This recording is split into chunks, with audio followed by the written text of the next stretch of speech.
Hi everyone, thanks for returning. Let's unravel another perplexing mystery. The case of Chanin Starbuck. Chanin was born on April 19, 1969, in Anderson, Indiana. She was the youngest child in her family and grew up with two older brothers. However, her life changed dramatically when her parents divorced and remarried, giving her more siblings. From a young age, Chanin dreamed of having a large and loving family of her own. She often participated in church activities and had a deep faith, which reinforced her dream. Chanin grew up in a simple and friendly environment. She had a passion for painting and won many awards. When she was 20, she met Clay Starbuck, a 25-year-old man. They met at a party in Florida, where Chanin had moved with her family when she was a child. Clay Starbuck, originally from Alaska, came to Florida during his vacation. During their first meeting, Chanin learned a lot about Clay, including that he had attended a diesel mechanic school in Colorado after high school. He then returned home to work on the Trans-Alaska Pipeline and was financially stable. However, Chanin also learned that Clay was married and had two children from that marriage. Despite this, she was not discouraged by his complicated past. Instead, she saw it as a positive thing, believing that it gave him valuable experience for his married life. After getting married, Chanin and Clay moved in together. In the new place, Chanin had to overcome many difficulties related to the environment and weather, but she eventually adapted and settled down. However, married life was not as perfect as Chanin had planned.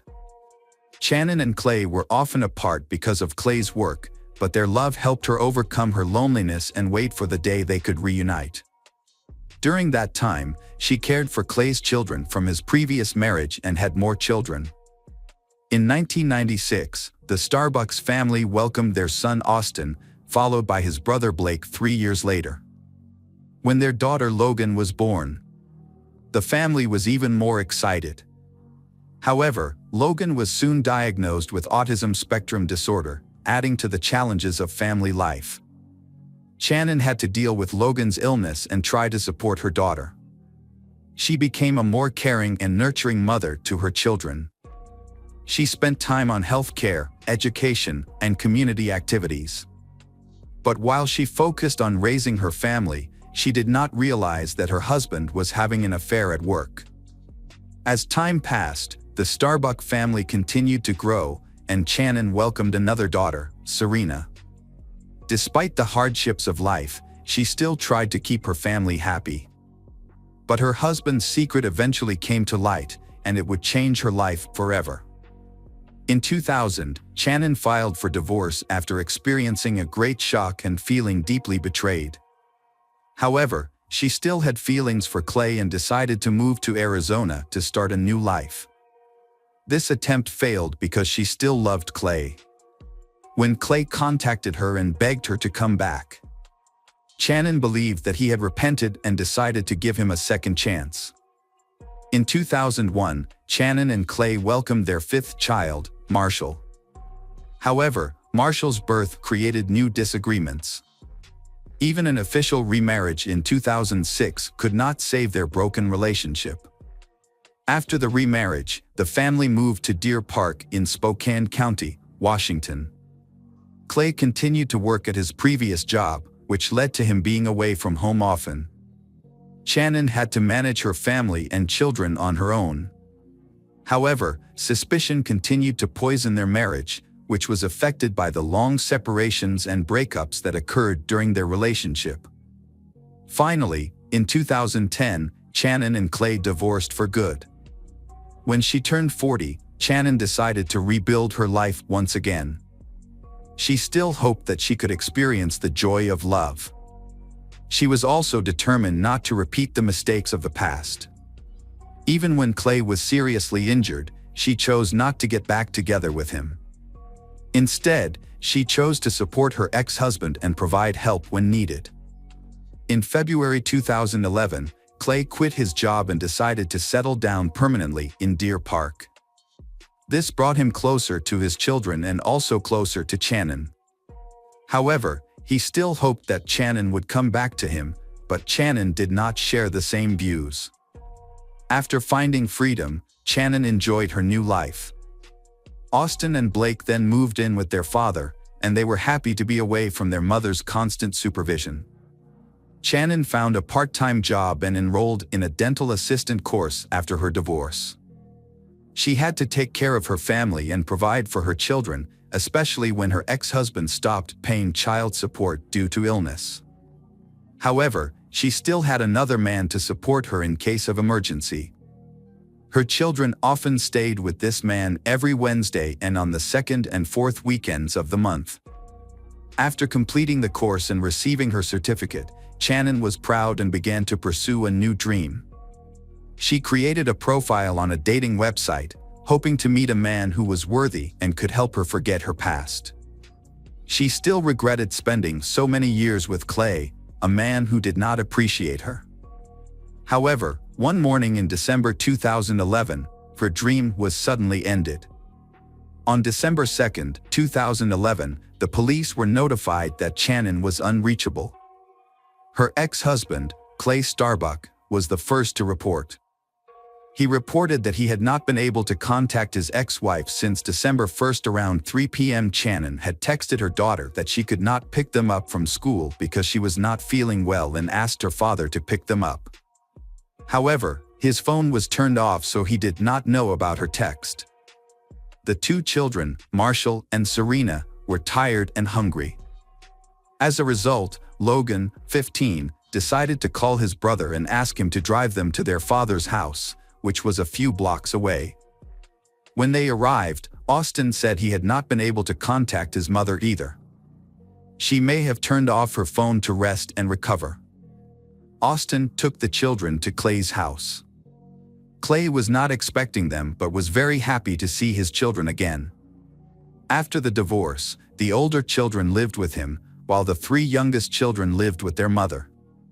So the father decided to enjoy his time with his children and not bother Chanin. On December 2nd, Clay drove the children to school and went to Chanin's house. However, the front door was locked and the blinds were drawn. Since he did not have a spare key, he could not enter the house. Clay then sent a text message saying that if Chanin did not show up by 7 p.m., he would contact law enforcement. Time passed without Clay receiving a response from Chanin, so he went to the police and reported the situation. Two sheriffs went to the address provided but did not see anything suspicious and returned. The sheriff suggested waiting another day, and if she had not contacted him by then, he should return. Frustrated, Clay went home and waited for news. The next day, Clay went to the police station again. This time, the police told him that he was not the only one reported missing. A friend and Chanin's mother were also unable to contact her. This did not fit her personality. This time, the police took a more serious approach to the case. Many of Chanin's relatives began to worry. After receiving the necessary permission, the police returned to Chanin's house to investigate. When they arrived, the police broke the lock and entered. Initially, they saw no signs of forced entry or robbery. Everything seemed to be in its place. However, when they entered Chanin's bedroom, they discovered an unexpected detail: a broken statue. Then came the horrifying scenes. Chanin, 42, was found lying on her back on the floor of her bedroom in a provocative pose. On her stomach was an erotic massage tool. She had hoped for a better future, but fate did not give her the chance to fulfill her dream. Chanin's body was covered in bruises and scratches. The medical examiner's report showed that some of the injuries on her body were caused by a stun gun. There was also evidence that her body had been moved. Chanin's cause of death was strangulation. It was the detective's job to figure out Chanin's last hours and find the culprit. The police realized that Chanin Starbuck had not only disappeared but had also been brutally murdered. Her room looked as if it had been turned upside down. The bed was unmade, the blankets and sheets were missing, and the mattress cover was stained red. Chanin's cell phone and diary were on the dresser. Forensic experts focused on this room and examined all surfaces for fingerprints. Some surfaces had been wiped clean, but they found 12 latent fingerprints on the massager and the bathroom mirror. They also found many other traces in common areas for DNA analysis. Experts took samples from under Chanin's fingernails on her face and neck. Detectives suspect that Chanin was killed after she left the bathroom, then placed on the bed, and finally dragged to the floor. It is worth noting that the removed bed sheets were found in the washing machine, possibly intended to destroy evidence. The detectives needed to gather information about Chanin and her lifestyle. So, after the ex-husband calmed down, they questioned him. Clay explained that he and his ex-wife had an arrangement regarding child pickup and drop-off. Every morning, he picked up the younger kids and took them to school, and she picked them up after school. Clay said that on the morning of December 1st, his car broke down a few blocks from home. So he texted Chanin, asking her to take the kids to school. He then went home to wait for the car to warm up, thinking that would help it start. Around 11 a.m., he tried to restart the car but was unsuccessful. He gave up and went back inside to take a nap. During that time, his cell phone battery died. To back up his claim, he showed his correspondence with his ex-wife. At first, everything made sense. Furthermore, Clay was very cooperative, handing over his cell phone, DNA sample, and fingerprints.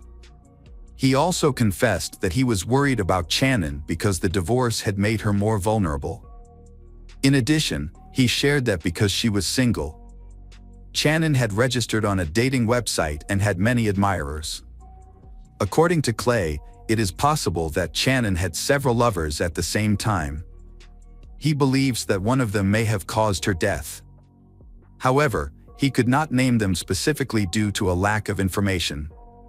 During the conversation, Clay sobbed. He explained that accepting the death of his ex-lover was very difficult. After taking his statement, the police let Clay go home. He was faced with informing his children about Chanin's death. The case involving Chanin Starbuck's death has attracted public attention. Investigators interviewed the Starbucks neighbors, focusing on details, especially reports of strange people and vehicles appearing outside her home in recent weeks. An autopsy was performed, and the report found that Starbuck suffered chest injuries consistent with the use of a stun gun. She also suffered 10 broken ribs. The injuries to her head and body were severe and likely caused by a blunt object. Because of the appearance of the injuries, it was difficult to determine the exact time of death. Scratch marks on her body indicated that she had been moved after she was killed. The medical examiner's report indicated that a soft object was used to strangle her, possibly a hand, a towel, or a sheet. A key clue in the case came from the body samples collected, including the DNA of a man, suggesting that the suspect may have been a close acquaintance of hers. Chanin's family hopes the police will quickly find the culprit. Chanin's ex-husband, Clay Starbuck, has cooperated fully with the investigation. He underwent a physical examination to look for any signs of injury on his body, but none were found. As detectives speculated that the culprit may have been injured during the struggle, there was no evidence of that. Chanin's two sons, Austin, 21, and Blake, 18, were also examined. Austin had old cuts on his hands, but he explained that these cuts were from his job at a window factory. In conversations with the two brothers, detectives established some important facts. They learned that their mother often dated men after the divorce, which made them unhappy. The brothers also said they had seen intimate photos on their mother's laptop, which led them to suspect that their mother may have been murdered by a lover. However, it was clear that they both loved their mother and were deeply saddened by her passing. Nonetheless, they did not agree with the changes in her life. In a later interview, Clay was more specific. He said Chanin caused discord in the family when he was away on business. She often met other men, and he even suspected that Marshall might not be his son. However, he still loved Marshall like his own son. He did not agree with some of Chanin's actions, especially the fact that she often brought the children to his house when she went on dates. However, investigators gained a personal view of Chanin and her family after speaking with him, her children, and her relatives and friends. After the investigation, detectives had a complete picture of Chanin in her life. The kindness and concern of those who attended Chanin's funeral on December 10, 2011, showed that she was an intelligent and sincere person. She was buried in a cemetery in Orlando. Investigators quickly searched for the killer after the incident attracted public attention. The suspect at that time was her ex-husband, Clay Starbuck. Police needed to verify his alibi to eliminate him as a suspect. When the first fingerprint results came back, detectives discovered that the fingerprints did not match any at the scene. Therefore, the police needed to gather more information about Clay Starbuck. They also took samples from his cell phone, laptop, and personal diary. At the same time, they also considered the possibility that other people were involved in the murder.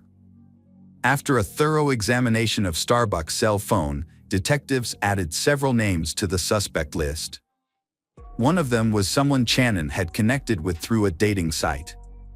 They discovered that a man named Tom Walker had scheduled a date with Chanin on December 5th, a few hours before her death. They also discovered that Tom and Chanin had been chatting openly and exchanging photos. Tom had asked Chanin to pose for a photo with an adult toy, but she refused. Interestingly, Chanin's body was later found in the exact pose Tom had mentioned. Tom was found within an hour and immediately became a suspect. He explained his activities on the day of Chanin's death, which was confirmed by coworkers and surveillance cameras. John Wilson then scheduled a date with Chanin on December 1st. It was clear from their correspondence that he was not looking for a serious relationship. However, the truth is that John Wilson used a fake name. His real name is John Kinlawn, who works in a completely different field and is married, so he had to keep it a secret. On the day of the incident, John Kinlawn postponed his morning meeting with Chanin until later, citing a headache. In the end, the appointment did not take place. After his DNA sample was taken, he was released. His alibi was confirmed, even though his deception was revealed to his family. The investigation continued, and investigators uncovered some important evidence. When they searched Chanin's phone, they asked the carrier for more information and discovered something significant. At 9:18 a.m. on December 1st, a 911 call was made from Chanin's phone, but someone had deleted it from the call history. Thanks to a request from emergency services, investigators were able to retrieve the call. However, the call contained only crying and other noises before it was abruptly cut off. Investigators also discovered that after the initial call was unsuccessful, emergency services attempted to call back, but the call went to voicemail. GPS data from Chanin's cell phone pinpointed her location at home on the day of her death. Notably, these events occurred after she dropped her children off at school and returned home. Therefore, the messages sent a few hours later could not have been from her. The perpetrator was trying to confuse the investigation. Additionally, this person had a close relationship with the Starbuck family. For example, he used a nickname for their youngest son in his correspondence. Upon closer examination of the information, Clay's statements became even more suspicious. He had a motive to end his ex-wife's life because he could not accept the reality of the divorce. Moreover, he had the perfect opportunity to do this because he knew her daily routine. To clarify the suspicion, the authorities decided to track Clay's car route again, this time using street surveillance camera recordings. The results showed that Clay's car was not broken down as he had claimed. Simultaneously, the results of a second DNA analysis from Chanin's body matched exactly with Clay's sample. On the morning of December 1st, Clay sent a text message to his ex-wife, asking her to take the kids to school and saying that his car had broken down. While she was away, he entered her home and waited. During this time, he accessed her laptop and found personal correspondence that made him jealous and angry. When Chanin returned home, a heated argument ensued that ended in violence. This explains why she was found in an unusual position. This may have been an act of revenge for her newly gained freedom. Clay then stayed at the house and impersonated Chanin in text messages.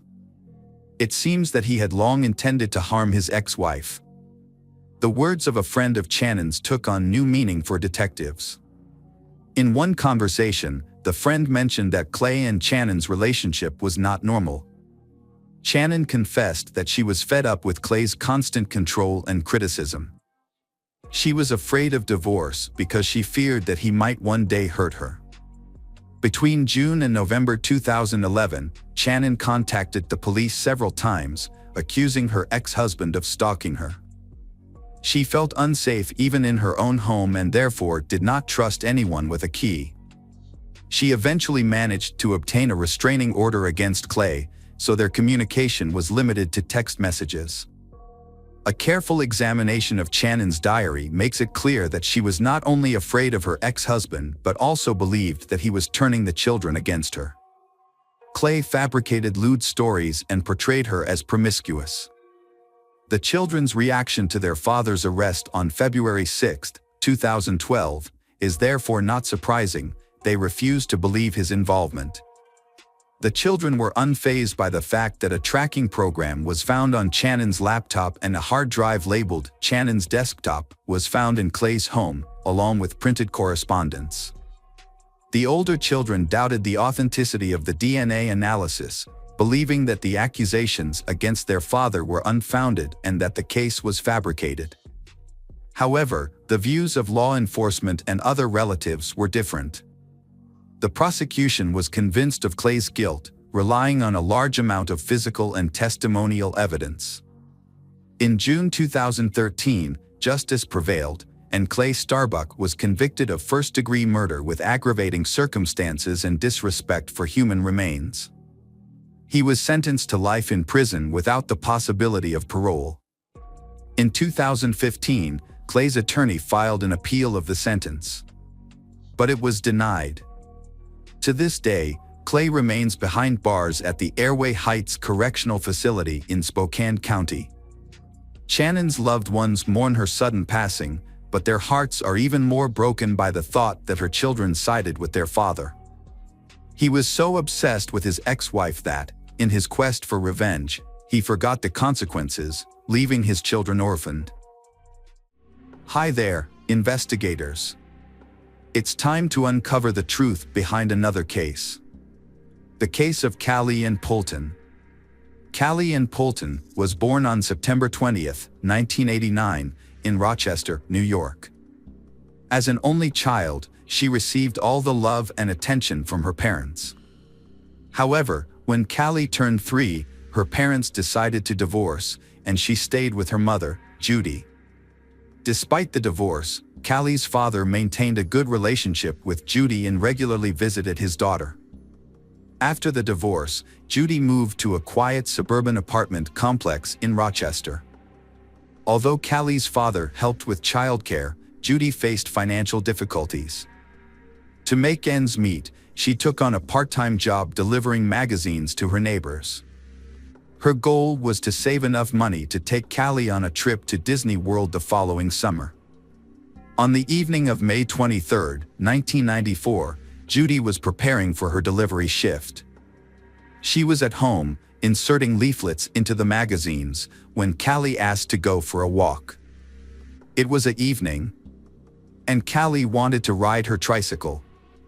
Judy checked outside and saw other children playing in the yard, so she allowed Callie to go out for a short time, instructing her to stay within the yard. Callie ran outside with her tricycle, and Judy planned to finish preparing the magazines and then take Callie to McDonald's after completing her delivery route. Judy stepped outside with the magazines, intending to call out to her daughter Callie, but Callie was nowhere to be seen. Judy looked around the yard, called out her daughter's name, but there was no response. She searched the yard and then the surrounding complex grounds, but Callie was gone. Usually, when Callie rode her tricycle, the creaking of its wheels was noticeable, but now there was silence. As Judy's panic grew, she began to cry out for her daughter, drawing the attention of the neighbors. They joined her in searching for Callie, but no one had seen Callie. The complex was heavily wooded, and a fence separated the houses from the nearby highway, making it unlikely that Callie could have wandered off on her own. Judy knew that Callie was only allowed to ride her tricycle in their yard, and Callie had always obeyed her mother before. It was also unlikely that Callie could have gone far on her small bike without being seen. With each passing minute, Judy's fears grew, and she decided to call the police. The officers arrived quickly and began a thorough search of the complex. As the search continued, officers went door to door, asking if anyone had seen Callie. Police suspected that Callie was still in the complex, and they believed the suspect was likely a resident of the complex. It would have been difficult for an outsider to get inside, kidnap Callie, and drive away without being noticed. To assist in the search, residents of the 300-apartment complex voluntarily allowed police to enter their homes. In case there was no one in the house, the complex manager used the spare key to search.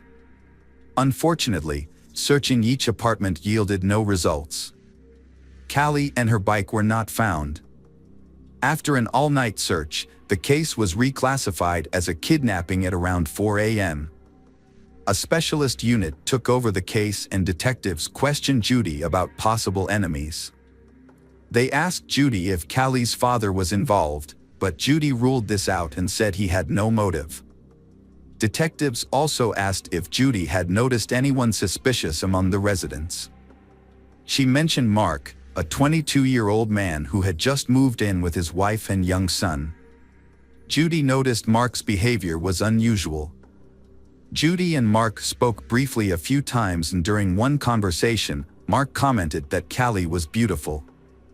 Although Judy had heard similar comments from others, Mark's tone made her uncomfortable. What really caught her attention, however, was when Mark added that he had spied on all the little girls in the complex and that Callie was the most beautiful. Judy became increasingly wary of Mark after their conversations, and she made an effort to limit her interactions with him. Even though they still occasionally crossed paths in the yard. One conversation in particular raised her suspicions. Mark asked Judy if Callie would tell Judy if someone tried to touch her. Judy found this question alarming and quickly ended the conversation. As a result, she no longer allowed Callie to play with Mark's son, even when she was present. During her conversation with detectives, Judy recalled a detail that had previously seemed insignificant. When she was searching for Callie, she had asked Mark if he had seen Callie, and he claimed he didn't. Judy also noticed that Mark's sneakers were missing their laces, but at the time, she was too worried about Callie to think much of it. The detectives brought Mark in for questioning, and he denied any involvement in Callie's disappearance. He even agreed to take a polygraph test, which he passed.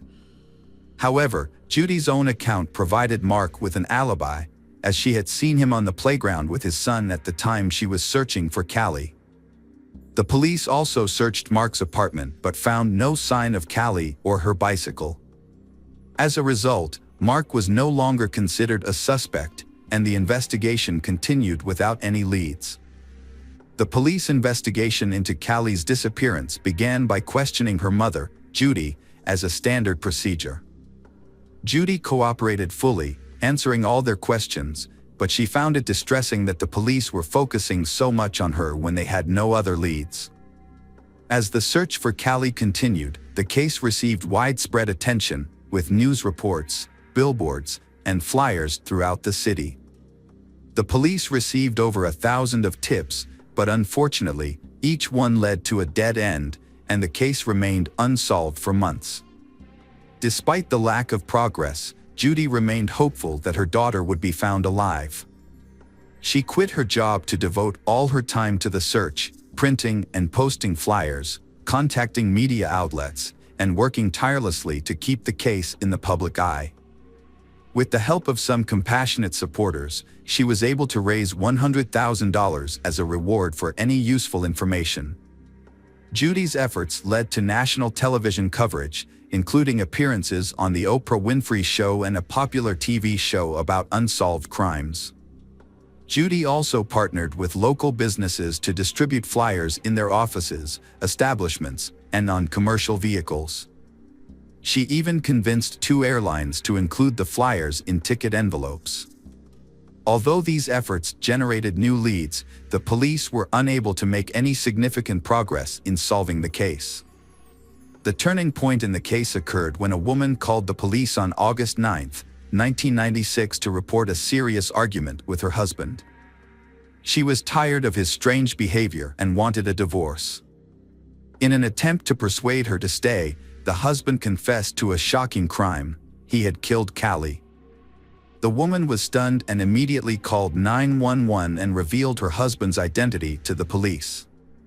The husband's name is none other than Mark Christie, Judy's neighbor. However, the detectives faced a significant obstacle. Under state law, any information shared between spouses was protected and inadmissible in court. This meant that even if Mark's confession was true, the police couldn't use it as evidence to arrest or question him. Furthermore, Mark had been in his yard with his child shortly after Callie's disappearance, and his apartment had been searched early in the investigation, making it unlikely that he had the opportunity to kidnap and kill her. The detective in charge of the case, Detective Crow, decided to talk to Mark after hearing his wife's story. Mark and his family had moved out of the complex just weeks after Callie went missing due to serious allegations.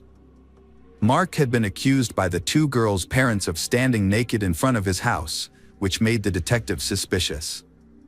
Although no investigation had been launched, the incident appeared to be suspicious. Crow traveled to Mark's new home, 50 miles from Rochester, but encountered resistance. Mark's mother opened the door and said her son would not talk to the police without an attorney present. Mark learned about his wife calling the police and contacted a lawyer. This meant that the police could not use Mark's confession to his wife as evidence, and his lawyer could prevent any questioning. Despite this, Crow persisted. While talking to Mark's mother, Mark appeared and Crow persuaded him to answer some questions about Callie's case. Crow suggested they discuss the matter over coffee at a nearby restaurant. Mark agreed to Crow's surprise, but only on the condition that Crow would then take him to see his lawyer. Crow and Mark stopped at a nearby Italian restaurant. Crow tried to engage in the conversation normally, avoiding any pressure or tense questions. This approach seemed to work as Mark began to open up more while they waited for their food. Mark expressed deep remorse for his actions towards Callie and explained that her image had haunted him for the past 2 years, constantly appearing on news reports and flyers. Crow tried not to scare Mark. Crow had spoken to Mark before in the early stages of the investigation. But this new conversation felt different. Crow believed that Mark was feeling proud of having avoided capture, so Crow decided to appeal to Mark's ego. Crow told Mark that Mark was actually smarter than the entire investigation team, and Mark responded by saying that he didn't want to sound boastful, but his method of handling the bike was actually very smart. Mark offered to share details about how he got rid of the bike, but only on the condition that Mark wouldn't discuss anything else. Crow maintained a friendly and non-threatening tone, reassuring Mark that he was in control of the conversation and could share as much or as little as he wanted. Mark said that Callie's tricycle had been in his apartment 3 days after she went missing. Mark knew that the police would probably search every apartment without a warrant when a child was in danger, but Mark found a loophole in the law. Although police could search for a missing child, they were not allowed to search for physical evidence. This meant they could only test spaces that were large enough for a child to fit. To hide the bike, Mark decided to disassemble it and hide the bike's parts in small and hard-to-reach areas of his apartment.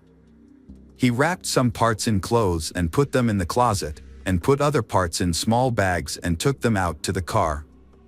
He then dumped the pieces in various locations far from home. Meanwhile, the police were stationed at the exit of the complex, checking each car, but since they were only looking for Callie, the small bags containing the bike parts did not arouse any suspicions. Detective Crow saw an opportunity to get a full confession from Mark. Crow took a sympathetic approach, suggesting that Callie's death may have been an accident and not Mark's fault. Mark asked about the sentence he could face, and Crow estimated it could be about 25 years. Mark felt this was unfair, as it meant he had to spend half his life in prison and away from his family. He also mentioned that he had lived with guilt for 2 years, implying that this should be taken into account when sentencing.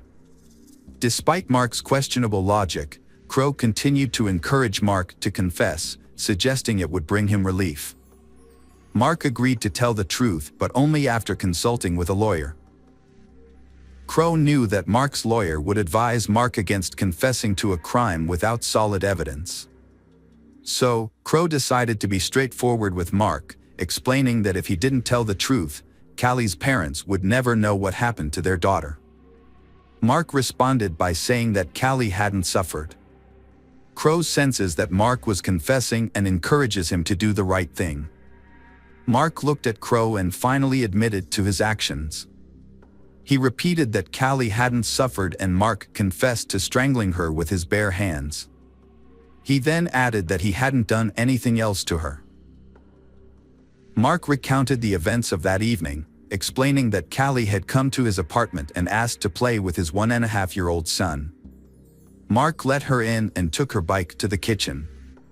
Aware that Callie's mother wouldn't approve of her visiting, Mark let Callie go upstairs to play with the child without drawing Judy's attention to the situation.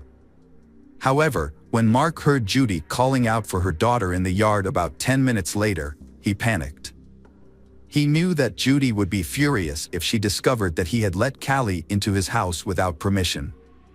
In a moment of desperation, Mark went upstairs to the children's room and strangled Callie with his bare hands. Detective Crow was skeptical about certain aspects of Mark's story from the start. It seemed more plausible that Mark had lured Callie into his apartment under false pretenses, taking advantage of his wife's absence at work. Once inside, Mark might have attempted to molest Callie, but when he heard Judy calling out for her daughter, he may have panicked and killed Callie to avoid being exposed.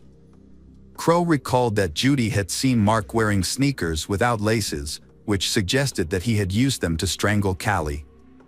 This detail implied premeditation, contradicting Mark's claim that the crime was spontaneous. To avoid raising Mark's suspicions, Crow decided to continue listening to his story. Mark claimed that after the murder, he left Callie's body in the kitchen and took his son outside to establish an alibi. He deliberately allowed Judy to see him in the playground, hoping to deflect any suspicion. Once Judy began searching the complex, Mark returned home and hid Callie's body in a laundry basket, covering it with clothes. A short time later, he placed the basket in the trunk of his car. Mark confessed that the chaos of the search, with many people looking for Judy's daughter, allowed him to carry out these actions unnoticed. Mark took his son and drove to the building where he worked as a security guard. He parked near the back, left the basket with Callie's body by the door, and then entered the building through the main entrance, telling his co-workers he had forgotten something at work. His toll didn't raise any suspicions. So he made his way to the back door, which he opened from the inside, and retrieved the basket. Mark then climbed onto a large tank containing liquid coolant, opened the top, and dropped Callie's body into it after tying a heavy metal object to her. He got rid of Callie's clothes but left her earrings on. After disposing of the body, Mark returned home and joined the neighbors in searching for Callie. By doing so, he had already removed the body from the complex before the police became involved, and no one suspected anything. At the end of his confession, Mark expressed regret for killing Callie, stating it was a mistake. Crow paid for their food, and Mark left a $2 tip before willingly going with Crow to the police station, where he was arrested for murder. When Mark's lawyer found out about the confession, he attempted to retract it, but the attempt was unsuccessful. This was because Mark had provided the information willingly, and Detective Crow had followed proper procedures. As a result, the police went to Mark's workplace, opened the tank, and made a gruesome discovery. Even after 2 years, the victim's body was still inside. Due to the advanced state of decomposition, experts were unable to determine the cause of death or gather any further information. They confirmed the identity of the remains, which was none other than Callie. Mark admitted his guilt to the judge and received a minimum 25-year prison sentence, just as Detective Crow had predicted. Although Mark's lawyer managed to have the kidnapping charges dropped, he was still convicted of murder. However, Mark's case took a surprising turn in 2010. The police reopened a 1988 case involving the brutal murder of 74-year-old Viola Manville, who was killed while walking in a Rochester suburb. At the time, Mark was just 16 years old and was considered a suspect, but he passed a polygraph test, showing no signs of deception. As a result, another man, Frank Sterling, was arrested and eventually confessed to the crime after a lengthy overnight interrogation. Years later, Frank tried to appeal his sentence, claiming that the police had coerced his confession and that he was disoriented by the end of the interrogation. However, his appeals were unsuccessful until 2010, when the case was reopened and new evidence was sent to the lab. DNA analysis revealed the suspect's DNA matched not Frank's, but Mark Christie's. Mark, 39 at the time, admitted to murdering Viola in 2011 and received an additional 28 years in prison. Despite his confession, he showed no remorse and never revealed his motives for the crime. Meanwhile, Frank was finally released from prison after 19 years of wrongful imprisonment. He went on to sue the authorities and was awarded nearly $10 million in 2014. However, his life was cut short when he died of a heart attack in 2017 at the age of 54. Mark is currently serving his sentence in prison, but he may be eligible for parole in the near future. It's unclear whether he will be released, and his case serves as a reminder of the importance of thorough investigations. If the investigators had not mistakenly focused on Frank and coerced a false confession, Mark might have been caught earlier and possibly prevented from committing another crime, the murder of Callie. Hello friends, welcome to our channel. Today we're going to take a look at another horrible case with you. The case of Michael Van Eck. Michael Van Eck was born on August 14, 1987, in a city that was once a hub for gold miners. He was the only son among 4 sisters, Natasha, Michelle, Bianca, and Friana, and grew up in a close-knit family. His parents were caring and provided a comfortable life for their children. Michael's father worked hard to establish his own business, while his mother created a nurturing environment at home that encouraged the growth and development of her children. Michael was a sociable and kind person who excelled in school and sports, earning a black belt in karate that gave him confidence. After completing his education, Michael trained as an electrician, a highly sought-after profession that offered good earnings and job prospects. He worked at the Beatrix mine in the small town of Unison, where he was employed at mine number 4. Not content to rest on his laurels, Michael continued his education to become an engineer. In 2011, Michael, then 23 years old, joined a dating site to cope with a recent breakup and expand his social circle. It seemed like a stroke of luck when he came across the profile of a sweet and smiling young woman that caught his eye. During the ongoing conversation, the man discovered that they shared common interests. Similar to him, she disliked loud parties and excessive drinking, and sought a genuine, meaningful relationship and a strong family foundation. Michael was pleasantly surprised to find a compatible match online. Living with his parents at the time, he shared his excitement and concerns with his mother. On April 2nd, he confided in her about his upcoming date and made an effort to prepare and make a good impression. He withdrew his first paycheck of 1,000 rand from his account. The only thing that gave him pause was the unusual location his online friend had chosen for their first meeting, the city cemetery. To avoid worrying his parents, he kept this detail to himself. Around 9 p.m. that evening, Michael bid farewell to his family and left the house. He drove to the designated location in his silver Pajero 2007, a gift from his parents for his 18th birthday. As expected, she was running a bit late, but her appearance was striking. She from the internet arrived dressed in a pristine white dress and smiled warmly. The conversation flowed easily, and afterwards, she suggested continuing the evening elsewhere in the cemetery. She invited him to a secluded area with a blanket spread out on the grass, accompanied by a basket of fruit and wine. Michael and his friends had just finished their drinks when his beautiful companion suddenly kissed him. At first, the kiss was pleasant, but it quickly turned into a painful and horrific experience. Unbeknownst to Michael, this kiss was the beginning of a sinister plot.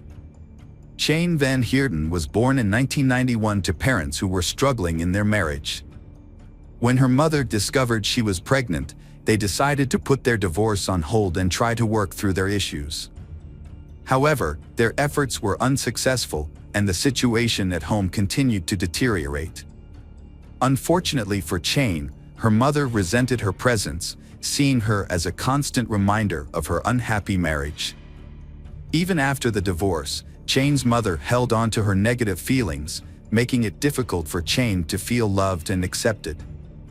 Chanin's behavioral issues and cold demeanor towards her children persisted even after her marriage ended.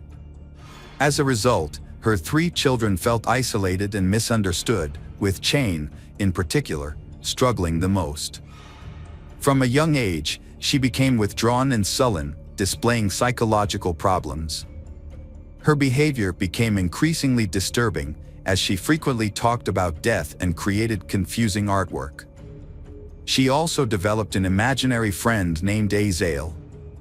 Her grandparents, concerned about her well-being, suspected she might be possessed and took her to church for an exorcism. During the ritual, Chanin's body convulsed, which was likely due to her fear of crowds and the intense anxiety she felt during the ordeal, possibly triggering an epileptic seizure. The traumatic experience had a lasting impact on her memory, causing her to develop a deep-seated fear of the dark.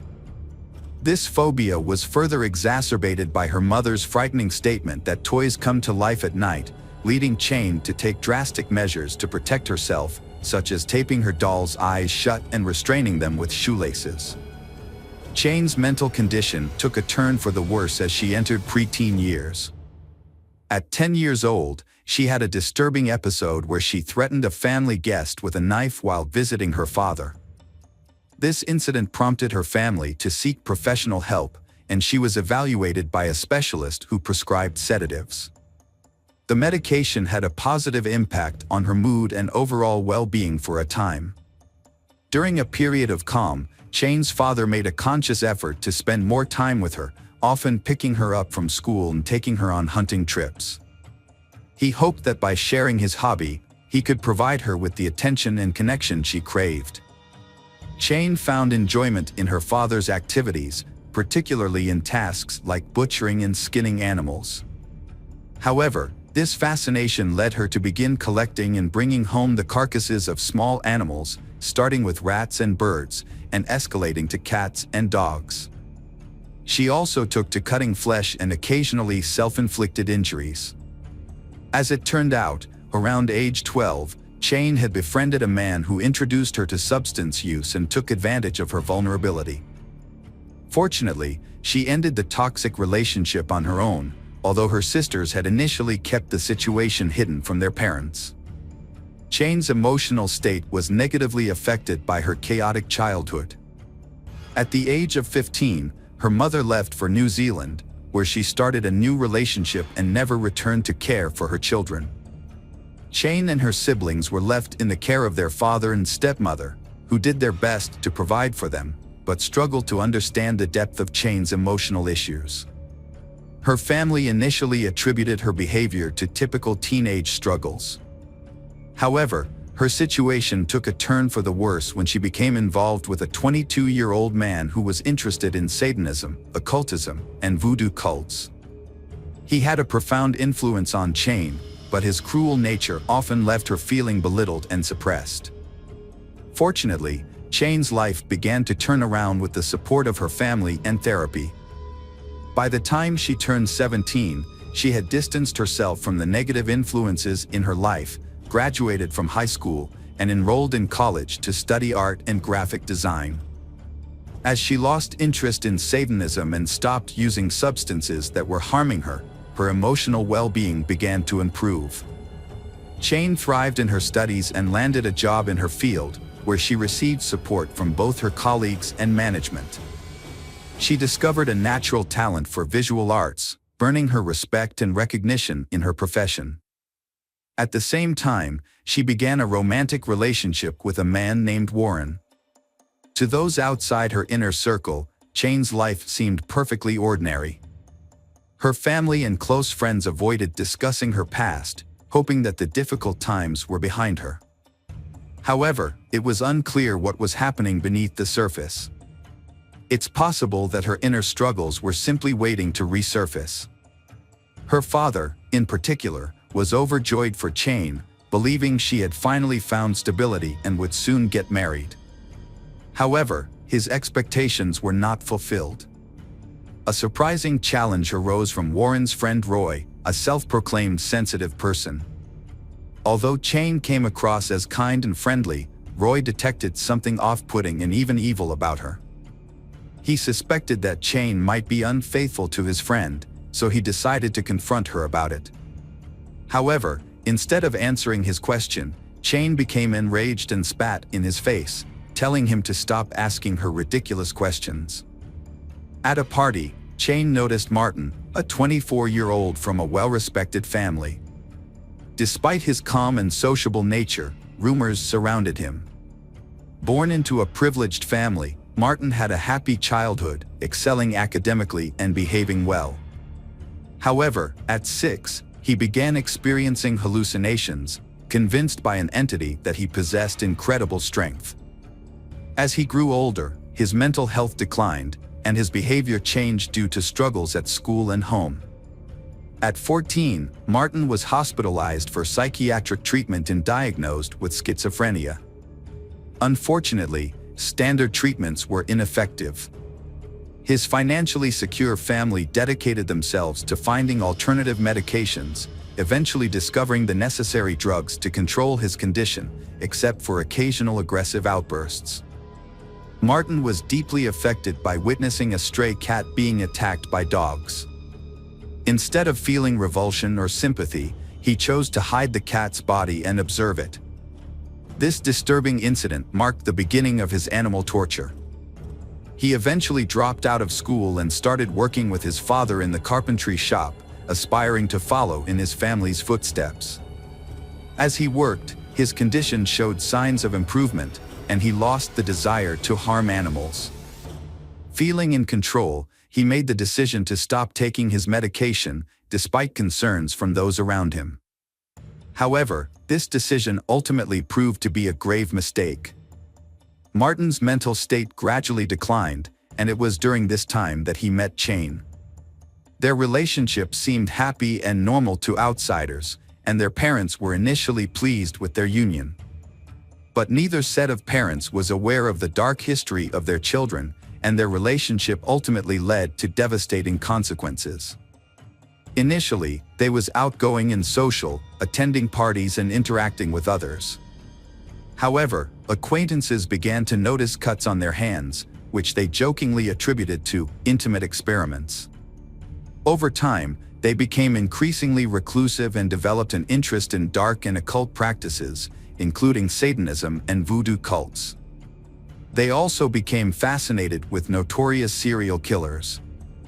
In February 2011, Martin posted a photo of himself and Chanin on social media, with the caption, "Killers," accompanied by a cryptic emoji. At the time, no one suspected that the post was anything more than a joke. Meanwhile, Martin asked Chanin's father for permission to marry her, which was met with enthusiasm.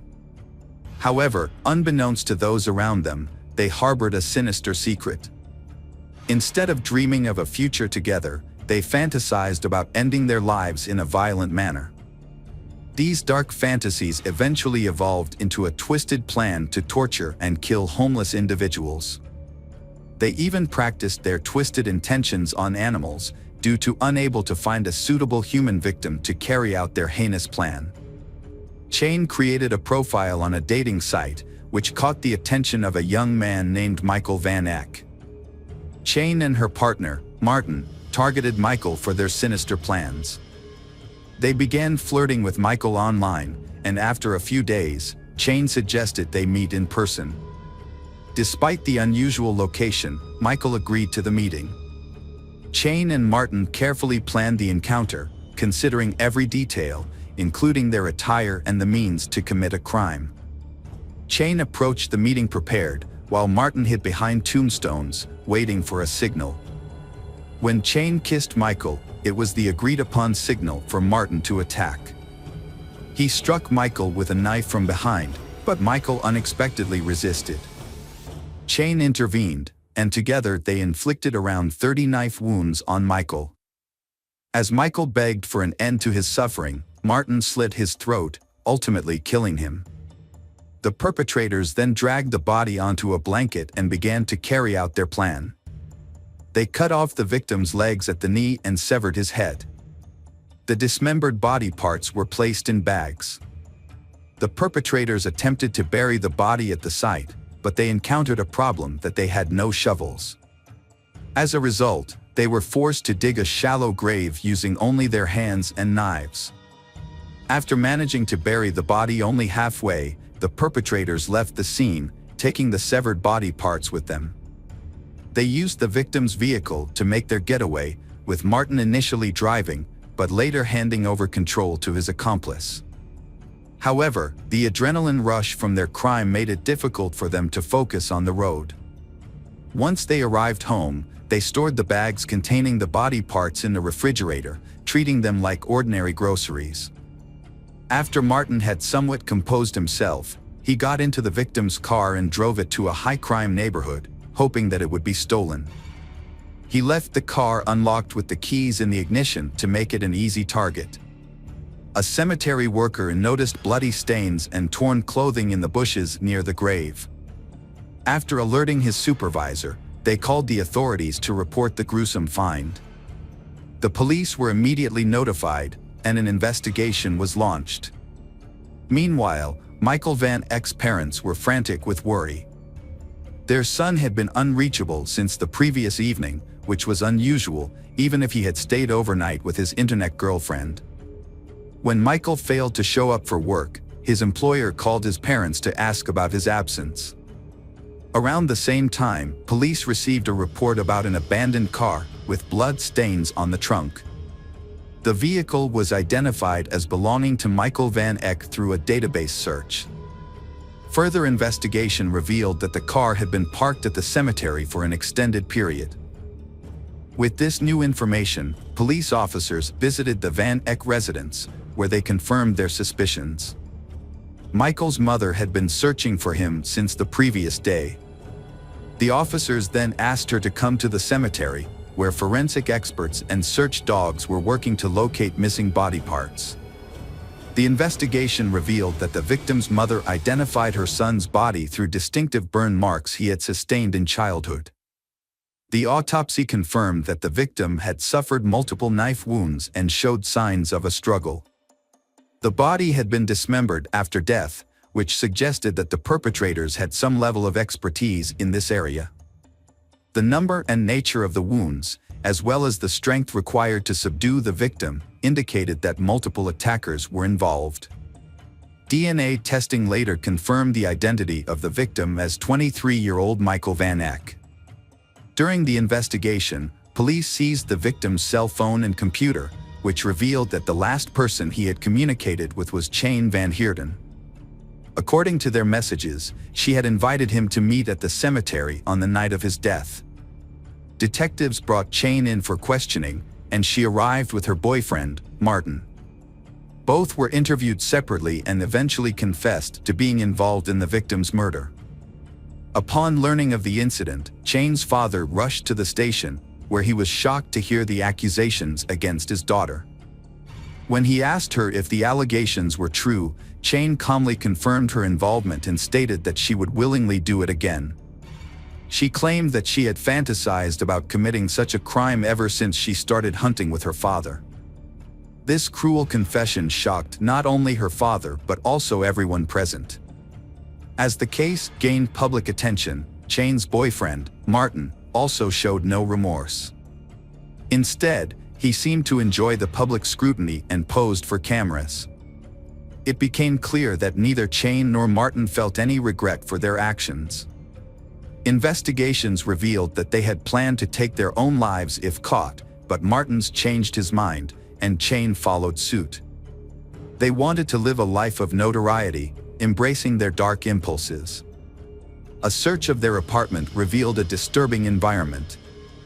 The walls were adorned with distorted portraits of Chanin, depicting her without eyes, mouth, or ears. The rooms also contained ritual items, animal scalps, knives, and other objects of unclear purpose.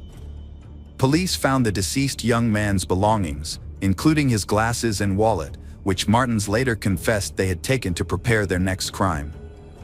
The most disturbing discovery was made in the refrigerator, where police found Michael's severed head with his mouth sewn shut. It is believed that the perpetrators intended to use his head as a ritualistic bowl. The victim's eyes and ears were found in separate containers. Additionally, the victim's hand and leg were discovered buried near the murderer's home, alongside the remains of various animals. The perpetrator's diary revealed horrific thoughts and plans for future crimes. The evidence collected during the investigation made it clear that the perpetrators had planned to commit multiple crimes, and that the process of taking lives and mutilating bodies brought them immense pleasure. Martin and Chanin underwent multiple evaluations to assess their mental competence. The commission confirmed that they were aware of their actions and understood the consequences. In November 2011, Chanin's trial took place. Despite this being her first offense, she was treated as a serial offender. She openly expressed her desire to repeat her actions and told the court that she understood she should feel shame or remorse, but couldn't. She could only comprehend the severity of her actions through societal standards and the reactions of others. Psychiatrists diagnosed Chanin with psychopathic and antisocial disorders, which made her more dangerous than her boyfriend. However, she was skilled at hiding her true nature. Throughout the sentencing, Chanin remained impassive. She was found guilty and sentenced to 35 years in prison without the possibility of parole, 20 years for taking a life and an additional 15 years for robbery and dismemberment. Martin defended himself in court, claiming he didn't remember the events until he was in jail. He admitted to studying Satanism and occultism, and said his relationship with Chanin led them to commit the crime. He apologized to the victim's parents, but his words seemed insincere. He was found guilty and sentenced to 35 years in prison, with a chance for parole after serving half his sentence. Even in prison, Martin expressed his passion for Chanin in letters, calling her a dark goddess. However, Chanin eventually ended the relationship, feeling they had grown apart. While incarcerated, Chanin proved to be a model prisoner, using her time to teach art and theology to her fellow inmates. In contrast, Martin, while also in prison, gained a small group of admirers who were carefully monitored by police to prevent them from copying his crimes. During his imprisonment, Martins focused on personal growth, completing his education through correspondence courses and undergoing therapy. Their stories serve as a warning that ordinary individuals can hide dark secrets. Michael, a kind and compassionate person, was manipulated by two individuals with twisted motivations. This tragic event emphasizes the importance of being cautious about the people we surround ourselves with, as their influence can have a profound and lasting impact on our lives. Hello friends, welcome to our channel. Today we're going to take a look at another horrible case with you. The case of Lindsay Wilson. Lindsay Wilson was a kind and loving young woman. Lindsay had a deep-seated need for connection and love. Her major misstep was that she misjudged her partner and invested herself in their toxic relationship. Lindsay was 17 when she found out she was pregnant. Growing up in a loving and supportive family, she had never expected to become a mother so young. Although she was emotionally mature. What made it even more difficult was that her boyfriend, whom she had been dating since she was 13, abandoned her as soon as he learned he was going to be a father. His sudden departure left Lindsay feeling both upset and scared. Lindsay was all too familiar with the physical and financial strains of motherhood. Her family, the Wilsons, were loving and close-knit, but they had often struggled to make ends meet. Despite their financial challenges, Lindsay's parents had always worked hard to provide for their children. When Lindsay met Mitchell, 5 months into her pregnancy, she felt like she had been given a rare gift. Mitchell, who was 20 years old at the time, was attentive, caring, and gentle. What impressed Lindsay most was that her pregnancy didn't deter him. Instead, he was eager to be involved and supportive. Mitchell told Lindsay that he had fallen in love with her at first sight and wanted to spend the rest of his life with her, raising her child as his own. To show his commitment, Mitchell began working overtime to ensure that Lindsay and their unborn child would not have to worry about anything. 20-year-old Mitchell was a true gentleman. He was attentive and loving to Lindsay, despite her delicate condition. In fact, Mitchell had fallen deeply in love with her at first sight and wanted to spend his life with her, including raising her child as his own. At the time, Mitchell was earning a good income. However, when they announced their decision to get married, their parents were shocked. They felt that their 5-week relationship was too short to withstand the challenges and circumstances that came with marriage. Despite their concerns, Lindsay relatives noticed a positive change in her since being with Mitchell. She had regained her cheerfulness and good health. However, some of them found Mitchell's behavior to be a bit insincere. Nevertheless, no one interfered with their decision to get married, and instead chose to keep their doubts to themselves.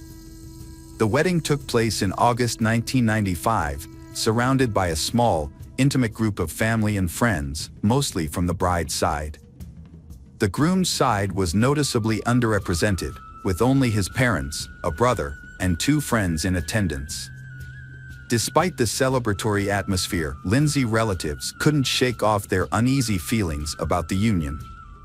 However, Lindsay herself was over the moon, believing she had found her perfect match. As the evening wore on, their happiness was short-lived.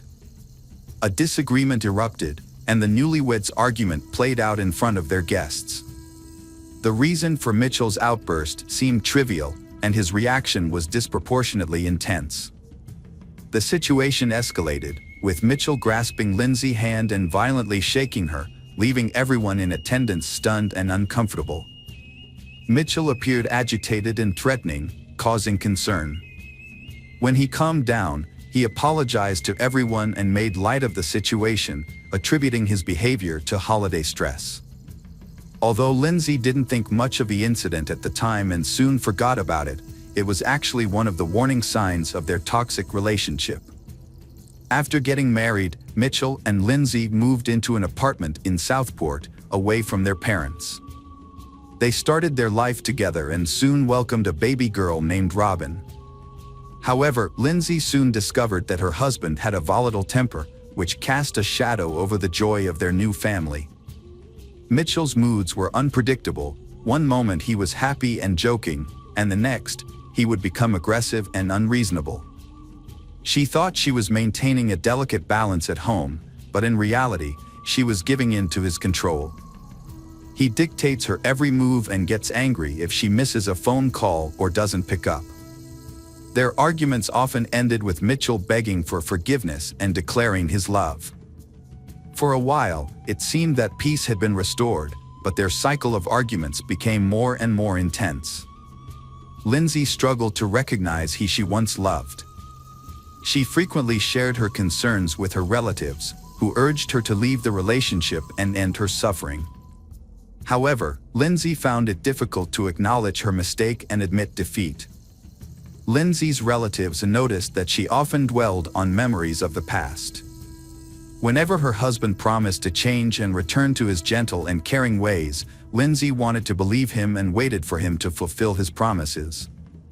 Meanwhile, Mitchell's controlling behavior intensified.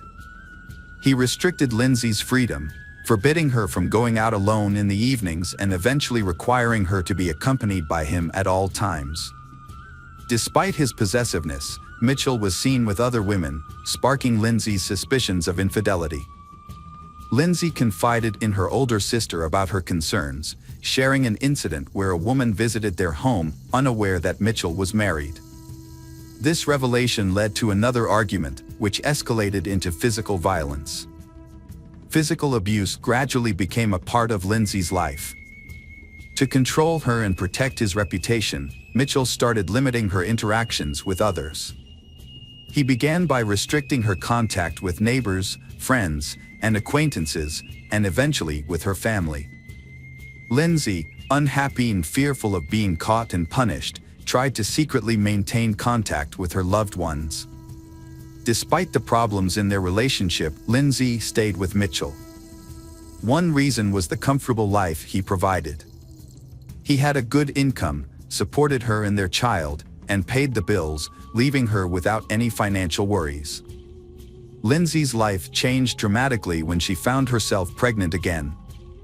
Although her husband, Mitchell, was a good father to her daughter from a previous relationship, she felt that having another child would be unwise in their current circumstances. She decided to have an abortion. When Mitchell found out about her decision, he became furious and verbally and physically abused her.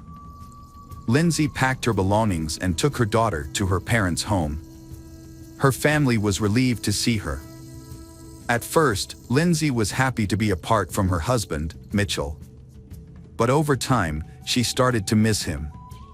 Mitchell, eager to win her back, would call her constantly, begging her to return.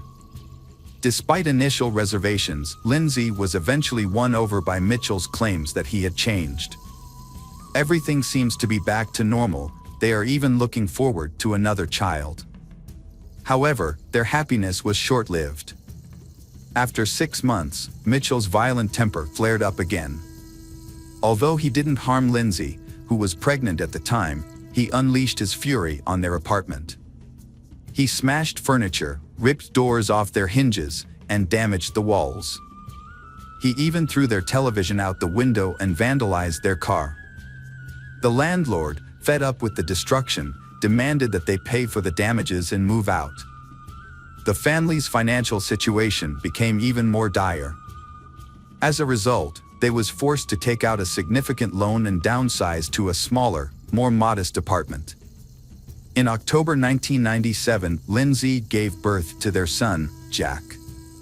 Mitchell was overjoyed at the arrival of his child. However, the relationship between the spouses continued to deteriorate over time. Mitchell often left home for extended periods, sometimes for just a few days, sometimes for an entire week, frequently citing trivial or made-up reasons. Although Lindsay had grown accustomed to her husband's behavior, she eventually reached her breaking point and filed for divorce, returning to her parents' home when Mitchell abandoned her once again. Lindsay realized she couldn't handle the separation from Mitchell on her own, so she reached out to a local charity that supports women in crisis. The charity helped her find affordable housing in a different city, allowing her to start fresh. However, she was worried that Mitchell would find out her new contact information, so she took steps to protect herself. When Mitchell began making threats, she took it a step further and got a restraining order from the police. With the help of a therapist, Lindsay started rebuilding her life. She kept a journal to document her experiences, intending to use it as a warning for her children in the future, so they wouldn't make the same mistakes she did. The journal entries supported what her relatives had said about the problems within the family. Unfortunately, despite her efforts to stay hidden, Mitchell eventually discovered her phone number and began calling her constantly, demanding to see their son. Lindsay, now free, soon felt lonely and couldn't resist her ex's persistence. They started talking and seeing each other again, eventually moving back in together. Ashamed of her weakness, Lindsay kept this a secret, but it eventually came out. Her relatives and friends were shocked and disappointed by her reunion with he they considered a tyrant, and they couldn't understand why she had taken him back. Her relatives continued to dislike Mitchell and cut off most communication with him. Despite their efforts to help her, Lindsay repeatedly returned to the abusive relationship. As a result, her loved ones eventually gave up trying to save her, accepting the situation and distancing themselves.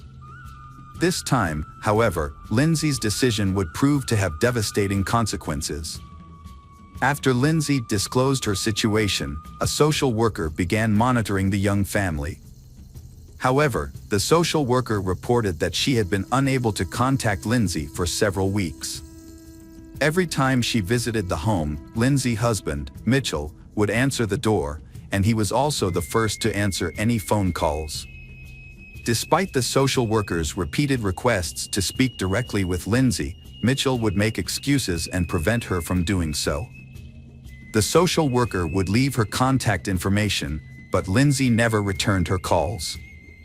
The social worker became concerned for Lindsay's safety and requested a welfare check. When law enforcement responded to the report and visited the address, they too were unable to speak with Lindsay. Mitchell claimed that he had not seen his wife at home for a long time, but he did not consider her missing. Mitchell said that Lindsay participated in a party with a friend on Christmas Eve, returning home early in the morning somewhat intoxicated. This led to an argument with Mitchell. Following the argument, Lindsay packed her belongings and left without saying goodbye to the children. Mitchell claimed Lindsay had left him for another man and no longer wanted to have any contact with him. Mitchell's subsequent media appearances sparked widespread attention. He presented himself as a worried and abandoned husband, pleading for Lindsay to return. However, during these interviews, he also shared intimate details about their marriage, occasionally speaking negatively about his wife. Mitchell believes that Lindsay's actions stemmed from a desire for a lavish lifestyle. He said to have seen her driving an expensive car, which he thought was proof that she had left their children for a wealthy man. Despite her public image, Mitchell was enjoying the freedom of a single life. The search for Lindsay began with conversations with her relatives. During these conversations, it was learned that she was last seen by her family on December 11th. At that time, she appeared to be in high spirits and looking well, with her behavior being normal. During their investigation, detectives were surprised that no one had expressed concern about the young wife's whereabouts for 2 months. However, they soon discovered a plausible explanation. Mitchell had a history of limiting his wife's interactions with others, even close relatives. In the past, her family had difficulty staying in touch with her due to Mitchell's controlling behavior, which made it more believable that Lindsay had intentionally kept a low profile for an extended period. The news of Lindsay's disappearance alarmed everyone, despite the initial assumption that she was not the type to be concerned about. She was known for her modest lifestyle and never drank. Additionally, her husband had restricted her from having any contact with the outside world, including friends and acquaintances. Several inconsistencies in Mitchell's statement to the police raised suspicions about his character. It seemed unlikely that Mitchell would willingly let his wife leave, and that Lindsay would not abandon her children to a controlling husband. To clarify the situation, the police conducted a thorough investigation, interviewing all of Lindsay's acquaintances and searching for anyone who may have seen her after the family gathering. They also questioned their neighbors and obtained surveillance footage from the residential complex and surrounding areas. Lindsay's disappearance was not immediately noticed, and by the time it was. However, investigators later discovered that she was last seen in person on December 15 at the local post office, where she sent several letters and postcards.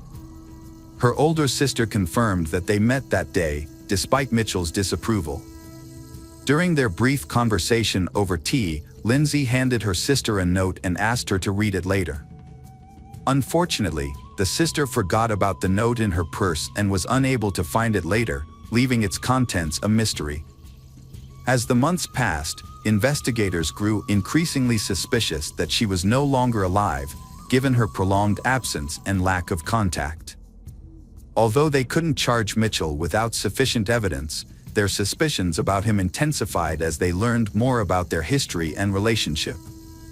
Lindsay's parents and detectives suspected Mitchell was involved in her disappearance, but lacked concrete evidence. Searches at their home and nearby turned up nothing. In a televised interview, Mitchell denied any wrongdoing, even claiming Lindsay's family would eventually apologize for suspecting him. Just before the holidays, Mitchell sent a postcard and hair dye to the lead investigator.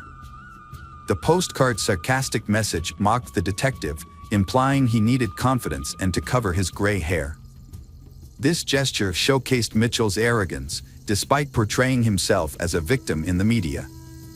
The investigation team held an interview to clarify some aspects of the case, but they didn't reveal all the details.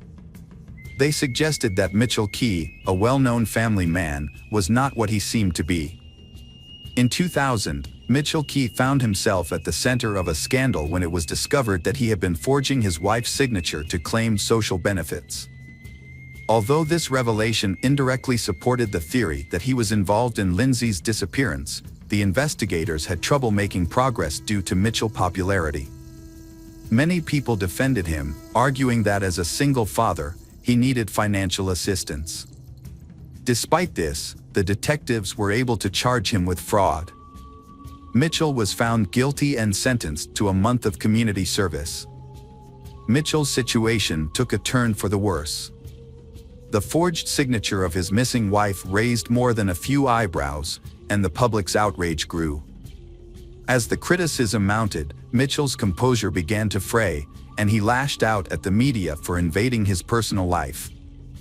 In a groundbreaking development, a visitor to an amusement park on June 1, 2000, stumbled upon a disturbing discovery that rekindled the Lindsay disappearance case. Their dog's strange behavior near the roller coaster led to the discovery of human remains. Forensic analysis confirmed the remains belonged to Lindsay, revealing she had been the victim of a violent crime. This breakthrough shifted the investigation's focus to finding the person responsible. On June 7, Mitchell was questioned by detectives for over 36 hours, during which time he eventually cracked under the pressure and confessed to murdering and dismembering his wife. According to his testimony, Lindsay had asked for a divorce on December 15, 1998, after meeting with her sister.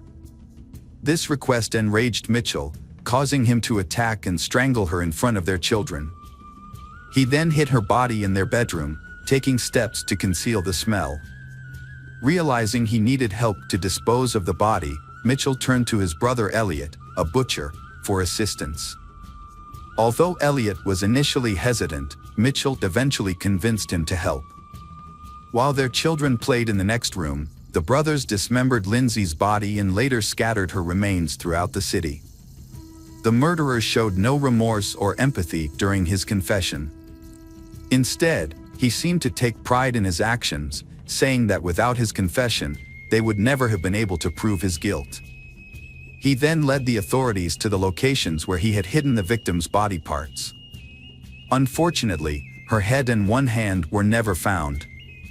The forensic examination confirmed that all of those of Lindsay, leaving no doubt about Mitchell's guilt.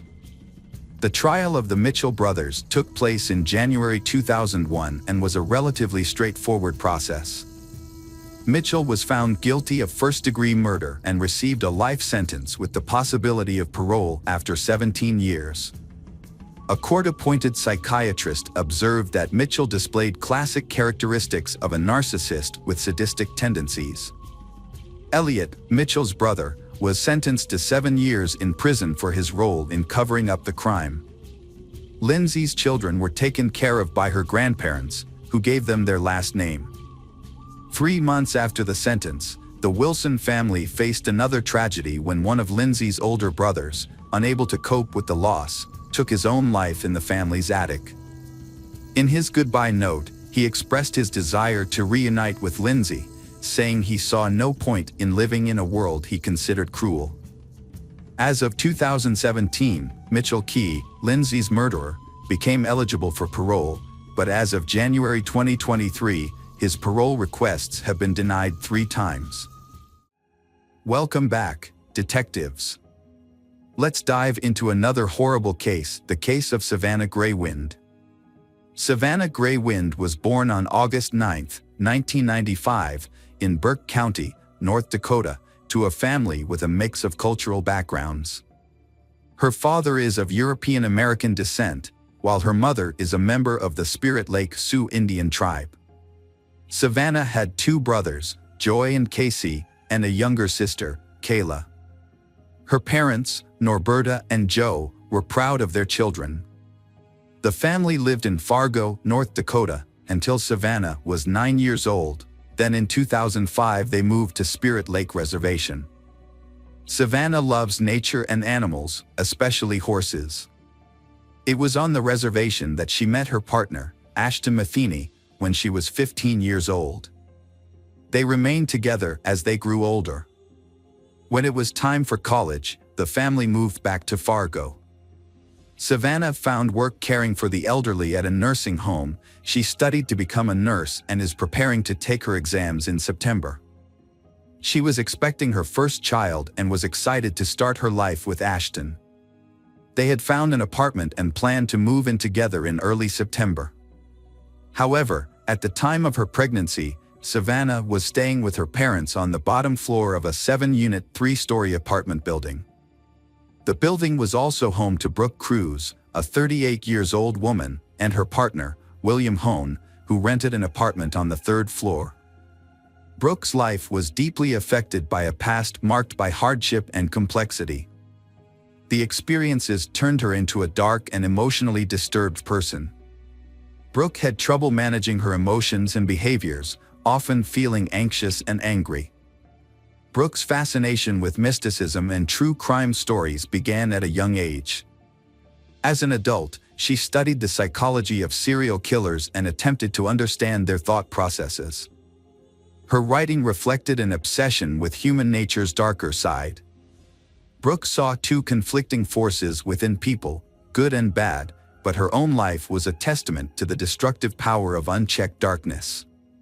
By the time Brooke was 38, struggling with depression, physical illness, and exhaustion from toxic relationships that included regular physical abuse. Her fear of losing William was exacerbated by her inability to get pregnant. This desperate situation drove Brooke to think about committing a shocking crime, taking the life of a pregnant woman to take the baby for herself. After Brooke's arrest, investigators found a disturbing collection of books and notes in her apartment. The books covered topics such as forensic psychology, obstetrics, and law. Her notes listed items for a birthing kit, including scissors, blades, clamps, gloves, and an infant CPR bag. Brooke also had a stash of oxytocin, a hormone used to induce labor. Brooke grew up in a large family in Bradenton, Florida.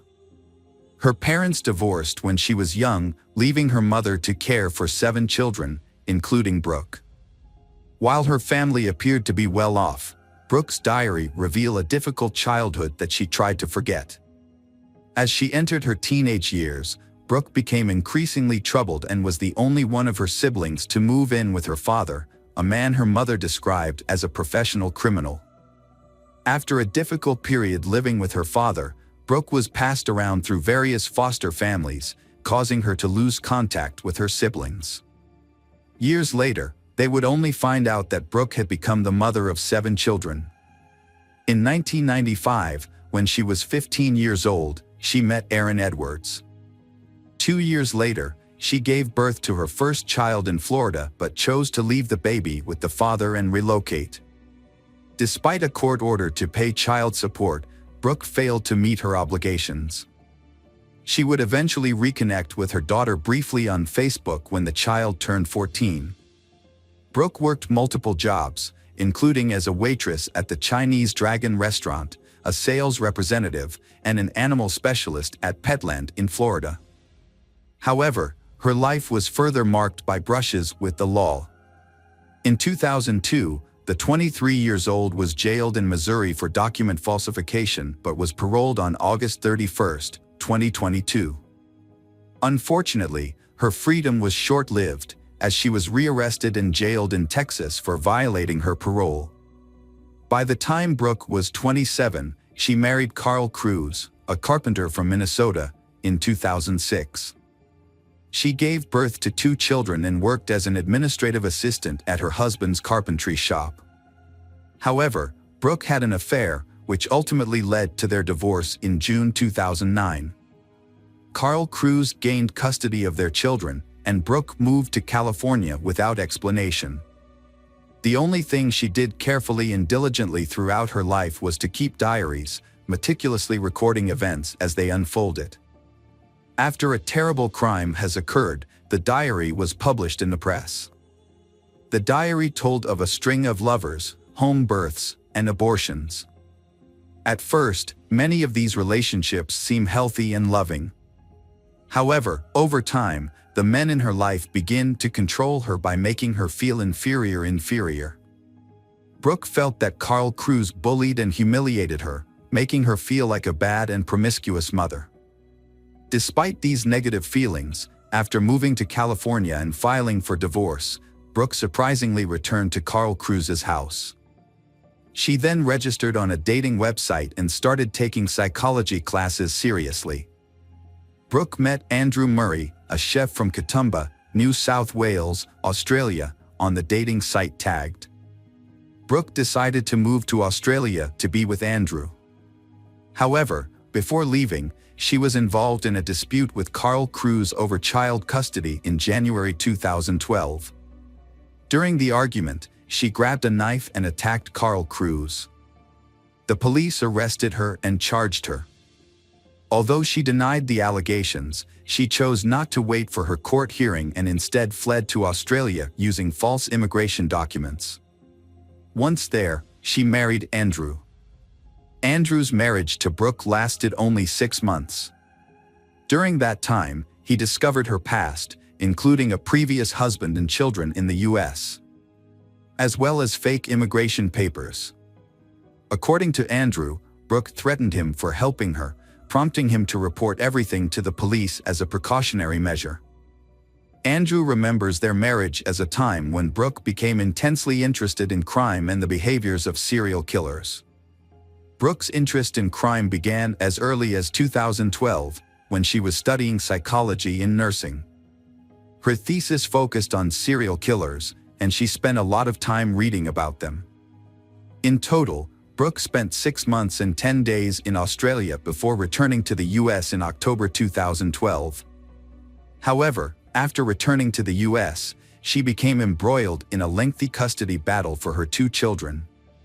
Reconciling with Andrew might have given her a chance to start over, but instead, she met William Hone, a 28-year-old man with a history of child abuse, in late 2012. Brooke fell in love with William, a man who had been divorced twice. Despite his troubled past, Brooke was optimistic about her new life. She took a job and began to rediscover herself. In 2013, Brooke decided to pursue a degree at Minnesota State University, enrolling in courses such as social behavior, psychology of deviant behavior, and research methods. She was particularly drawn to the psychology of serial killers, and her paper on the subject earned her top marks. Brooke's relationship with William was loving and kind at first, creating a peaceful home for their children. However, over time, the relationship became codependent, marked by joint substance abuse, and the problem is getting more and more tense.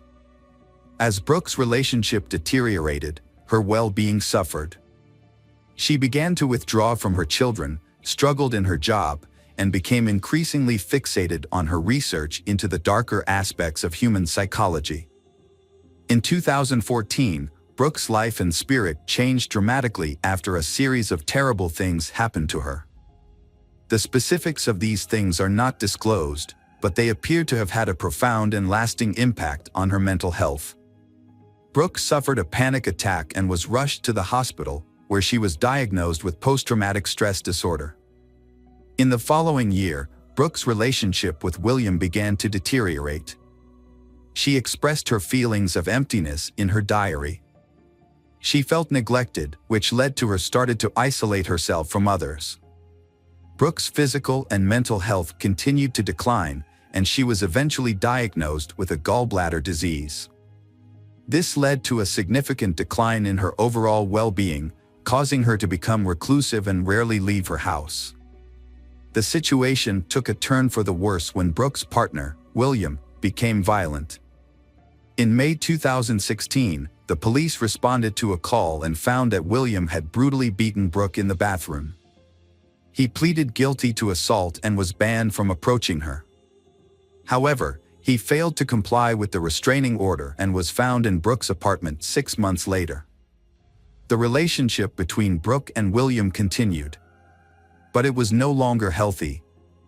However, one issue remained: William wanted a child, while Brooke was unable to have one due to a 2011 abortion. In 2017, after a fight, Brooke fabricated a pregnancy to prevent William from leaving her. To convince him, she sent him fake proof, including a false ultrasound picture and a photo of a positive pregnancy test. Brooke found an online recording of a random baby's heartbeat and presented it to William, claiming it was the heartbeat of the child she carrying. In reality, there was no pregnancy. William had already shared with friends and family that Brooke was pregnant, and in an attempt to save face, he pressured her to actually have the baby. Brooke understood William's statement as a final decision and thought he was insisting that they adopt a child from someone else, specifically their pregnant neighbor Savannah, who lived 3 floors below them. Brooke, who had medical knowledge, began making a list of what she needed to induce labor. One Saturday afternoon in August, Brooke deceived Savannah by offering her $20 to model a dress, claiming it was one she was currently sewing. Savannah agrees and goes to Brooke's apartment, unaware of Brooke's true intentions. Meanwhile, Savannah had ordered a pizza, expecting to eat it when she returned home. Savannah did not return home at the expected time. The brother went upstairs to the apartment Brooke's around 2:30 p.m. and heard the sound of a sewing machine, but no one answered the door. A short while later, Savannah's father, Joe, also went upstairs and knocked on the door.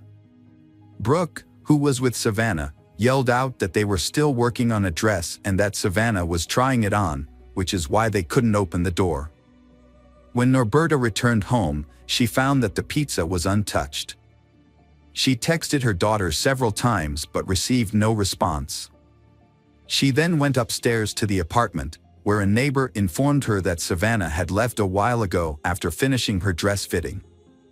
Norberta became anxious and searched her apartment. Finding that Savannah's shoes, purse, car keys, and other belongings were still there. Savannah had been experiencing heat and swelling that made it painful and difficult for her to walk, so it was unlikely that she had gone for a walk. Norberta called Ashton Matheny, hoping that he might have picked up Savannah, but he replied that he hadn't heard from her either. Growing increasingly worried, Norberta called the police and began driving around the neighborhood, searching for her pregnant daughter.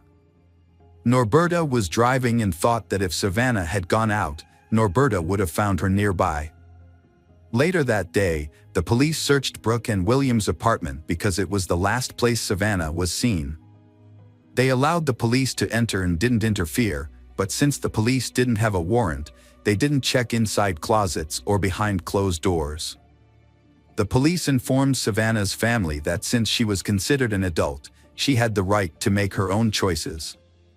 They also stated that without evidence of a crime, There was no requirement for them to keep the family updated on her situation. The investigators concluded that Savannah had left voluntarily.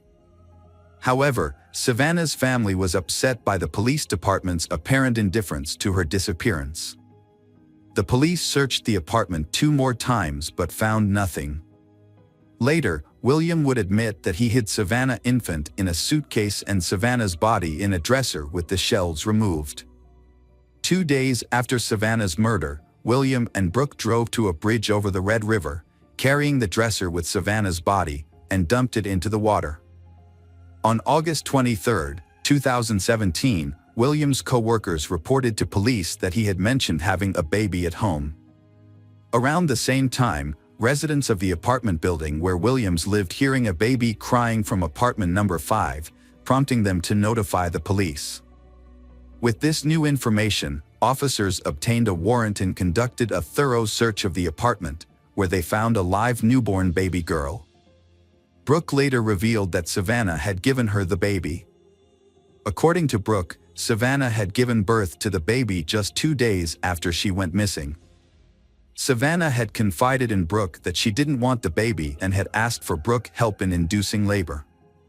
2 days later, at 3 a.m., Savannah arrived at Brooke's home with the baby in her arms and handed the infant over to her. After Savannah was reported missing, the police took her baby into temporary custody. A few days later, a DNA test confirmed the baby's parentage, and Savannah's daughter was reunited with her father for 3 more days. The police and hundreds of local residents conducted a thorough search of the area. The police asked residents to carefully check their properties, including vacant apartments, dumpsters, and any other hiding for evidence. At a press conference on August 27, the police chief urged the public to help find Savannah. However, just a day later, a fisherman found her body wrapped in plastic on the Red River near Harwood. Savannah was identified by a tattoo on her leg. The police charged Brooke Cruz and William Home with conspiracy to commit murder, conspiracy to kidnap, and providing false information. They admitted to the incident, with Brooke explaining that she initiated the fight by accusing Savannah of taking her cat without permission and mistreating it. The argument turned physical, and Brooke pushed Savannah, who fell and hit her head on the bathroom sink, losing consciousness. Brooke used a knife to remove the baby from Savannah, making a cut from hip to hip. As she did this, Savannah went consciousness. When questioned, Brooke confirmed that William was not aware of the plan beforehand. According to Brooke, William came home, entered the bathroom, and saw Savannah. He asked if Savannah was alive, and Brooke replied that she didn't know. William then left the bathroom briefly, returning in his underwear with a rope. He used the rope to strangle Savannah. After the murder, Brooke and William cleaned the floor and walls. Then stuffed Savannah's body into a bathroom closet. When the police arrived, Brooke attempted to remain calm. The officers searched the apartment, but their search was superficial due to the lack of a search warrant. As a result, they did not look in closets or dressers. According to Brooke, the child was under a blanket on the bed next to William during the searches. The child was calm and did not cry, so the child was not discovered. By the time of the third inspection on August 20th, Savannah's body had been moved to a dresser, and the infant was hidden in a suitcase. On August 21st, Brooke and William disposed of a dresser by taking it down the stairs, loading it into their Jeep Cherokee, and driving it to the river. William denied participating in the crime, but admitted to hiding a newborn baby girl and providing false information to police to cover up the crime. Both Brooke and William were set a bail of $2 million, which William thought was an unrealistic amount. Brooke was later sentenced to life in prison without the possibility of parole. Although William's participation in the crime was not proven during the trial, he was found guilty of kidnapping and sentenced to life in prison after pleading guilty. A cellmate of Brooke's, Jennifer Robinson, testified against Brooke, claiming that Brooke had confessed to strangling Savannah with a rope after discovering Savannah's affair with William. In May 2019, William was sent to prison. On October 7, 2019, he appealed to the Supreme Court. After a review of his sentence, Judge Olin, who had originally given William a life sentence, decided to give him the longest possible sentence allowed at the time, which was 20 years in prison. Since William had already spent 775 days in prison, he would have to serve more than 7 additional years. Savannah's baby, Hasley, is now 6 years old and attending kindergarten. The Savannah's parents regularly post updates on their public Facebook page about their granddaughter's life. The case has received significant attention, and Norberta believes that her daughter's disappearance was not taken seriously because Savannah was Native American. She thinks that if Savannah were white, her disappearance would have been treated more seriously. Welcome back, detectives. Let's dive into another horrible case, the case of Fusako Sano. Nobuyuki was born on July 15, 1962, in the Japanese prefecture of Niigata. He grew up in a wealthy family. His family's business, related to passenger transportation, was very successful, thanks to his 62-year-old father. Nobuyuki was a late child, with 5 half-siblings from his father's previous marriage. However, he is not really close to them. As a result, he grew up to be a spoiled and demanding child who always expected to get his own way, immediately. Nobuyuki often becomes aggressive when his expectations are not met in a timely manner. One notable incident occurred. He threw a tantrum in a store, punching his mother when she refused to buy him another toy. Nobuyuki struggled to form relationships with his peers due to his complicated and sometimes unusual behavior. He was also self-conscious about his height, which often caused him to hunch over. This behavior caused his classmates to tease him and give him unflattering nicknames. Despite this, Nobuyuki's family resided in a luxurious 2-story European-style house, which featured a spacious room specifically designed for him. The boy was uncomfortable in the room, fidgeting and expressing fear of being alone. This behavior led his parents to take him to see a doctor. After an initial review, he was referred to a psychiatrist who diagnosed him with multiple disorders, a fear of the dark, a fear of germs and dirt, and a unique of autophobia, fear of loneliness, sociophobia, anxiety related to social interactions. Essentially, he feared both being alone and being around others. As a result, he became a loner in high school, never forming close relationships with classmates, and never having a girlfriend despite his attractive appearance. His peers avoided him, and he became an outcast. The only people he felt comfortable expressing his anger and frustration to were his elderly parents, who forgave him and tried to calm him down with gifts and money. As an adult, he struggled to hold down a job. He frequently got into conflicts with colleagues, neglected his responsibilities, and would often leave work in the middle of the day for no good reason, such as when it was raining and he felt sad. On one occasion, he intentionally hurt a female coworker, likely trying to get her attention out of sympathy. Although the incident was attributed to an accident, he was fired immediately. After being fired, Nobuyuki became unemployed and relied on his parents' financial support. Over time, he became increasingly reclusive, rarely leaving his room, and frequently clashed with his parents.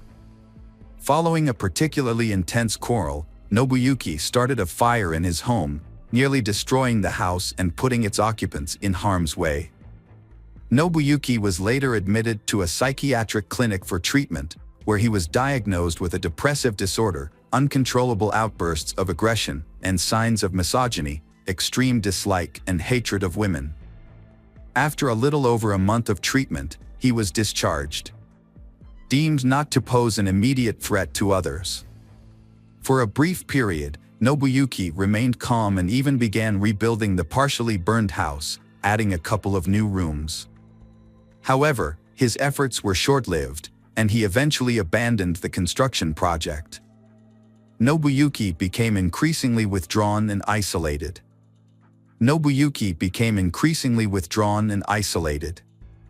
He spent most of his time in his room, watching TV. He not only forbade his parents from entering his room, but also the second floor of the house. If they tried to cross this boundary, he would violently lash out at them, punching and threatening to kill them. In the spring of 1989, Nobuyuki began taking walks, but he preferred to stroll near a local school where he could secretly watch the female students. At first, he kept his distance and tried not to communicate with anyone. However, one day, he suddenly grabbed a young girl, who was only 9 years old, and threw her over his shoulder as she was leaving the school gate. He then ran to his car, which was parked nearby.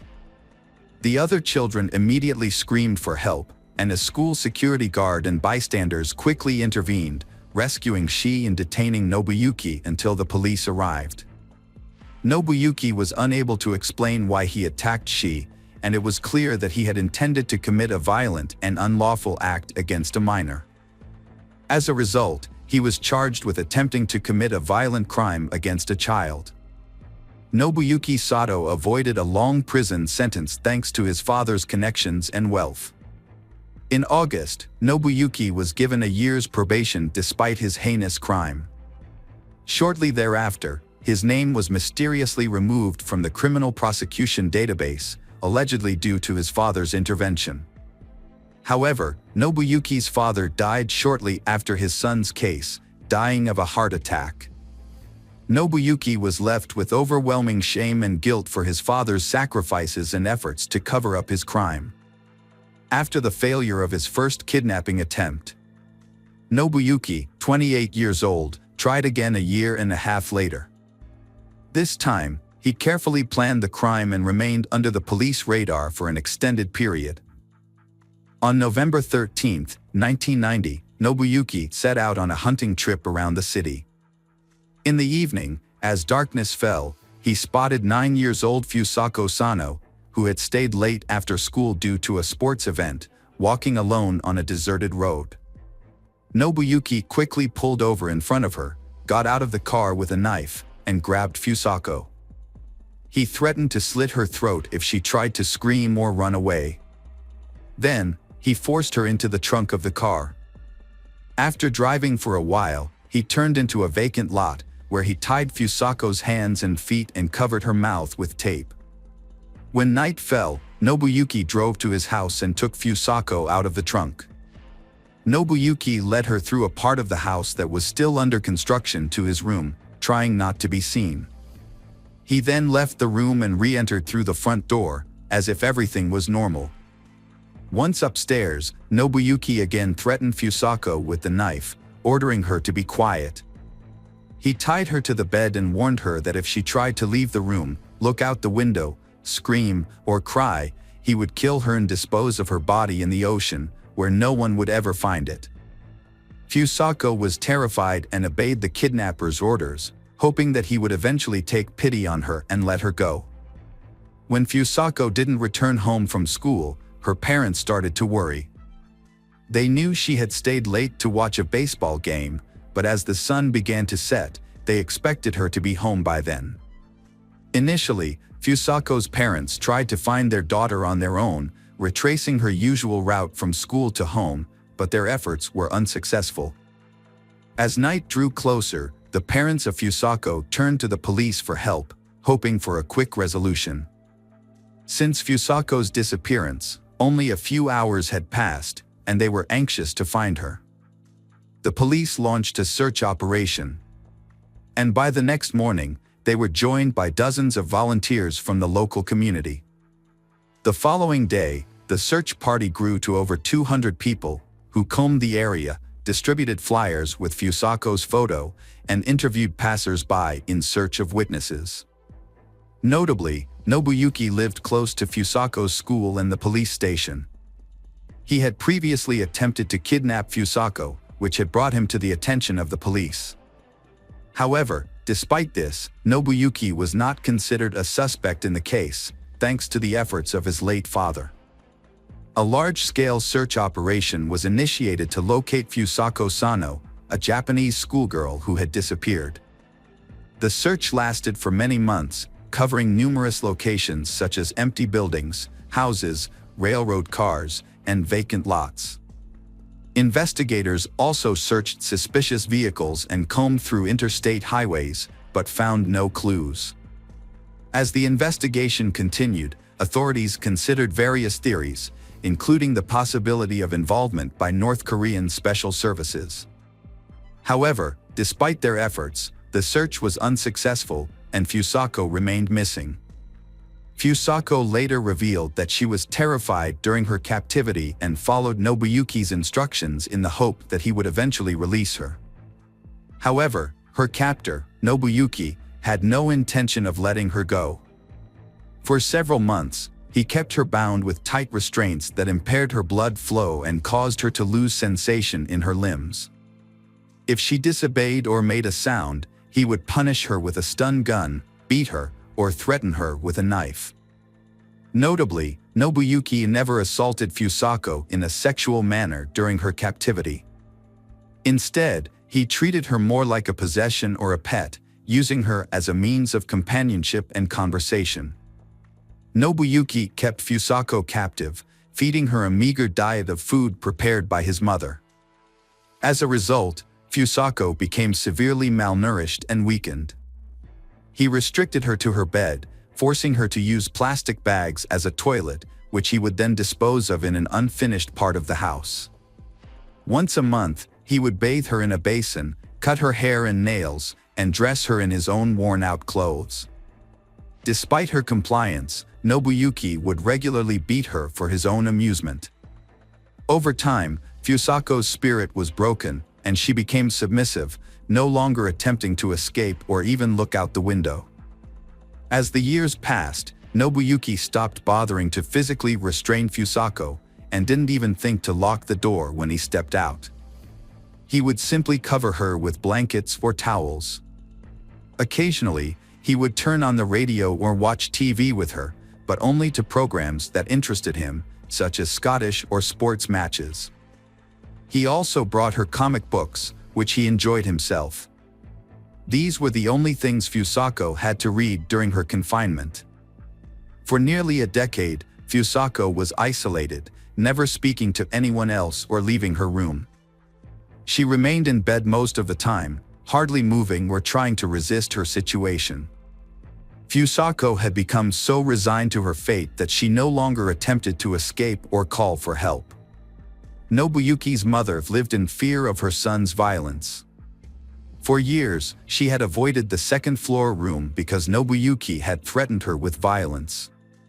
This was not an idle warning, as Nobuyuki actually pushed her down the stairs when she tried to enter the room. She retired in 1996 at the age of 73, and her circumstances became extremely difficult. Nobuyuki regularly abused her, forcing her to follow his rules. Desperate for help, she went to the police in the spring of 1996 and filed a report, stating that she was a victim of domestic violence at the hands of her son. However, the police seemed reluctant to intervene and persuaded her to withdraw her statement, advising her to handle the situation on her own. She also sought help from a public health center, complaining about her son's aggressive behavior and requesting that he be hospitalized for psychiatric evaluation. Her concerns were ignored and she was told her son's actions were not worth worrying about. Instead, she was advised to encourage him to seek help voluntarily. In January 2000, the elderly woman, exhausted from years of physical and emotional abuse, made a desperate call for help. She contacted the hospital and the police, requesting that they send the medical team and officers to her home. Her reason for calling was that her son, Nobuyuki, had brutally beaten her again, tied her up, and used a taser on her multiple times. Authorities finally responded to she's pleas for help and arrived at her house. When the ambulance and police car appeared, Nobuyuki became visibly agitated, aggressive, and resistant. He had to be restrained with handcuffs and sedated with a large dose of medication. Nobuyuki's mother confessed to the authorities that she lived in fear of her son, whose behavior had become increasingly aggressive and uncontrollable. She also revealed that she had not been allowed to access the second floor of her home for years, as Nobuyuki had forbidden it, threatening to kill her if she disobeyed. Upon entering the second floor and Nobuyuki's room, the police made a shocking discovery. A pile of blankets on the bed moved slightly, and when the officers peeled them back, they found a thin, pale, and exhausted girl hiding underneath. When questioned, she identified herself and revealed that she had been kidnapped by Nobuyuki while walking home from school a long time ago. After the discovery, the police brought Nobuyuki's mother into the room to ask if she knew the captive girl. However, she was shocked and claimed she had no idea that anyone else lived in the house besides her and her son. The kidnapped girl also claimed that she had never seen she before. During questioning, Nobuyuki made a shocking confession. He recalled the day he saw Fusako on the road and thought she was cute, so he decided to take her home with him. According to Nobuyuki, he took care of Fusako, feeding her, washing her, dressing her, and reading her comic books. He only punished her when she disobeyed him. Nobuyuki also admitted that he loved Fusako like a friend and believed she felt the same way about him. He had no intention of letting her go and hoped she would stay with him forever. He enjoyed spending time with her, talking to her for hours about soccer, music, or his favorite comic book characters, and she would listen silently.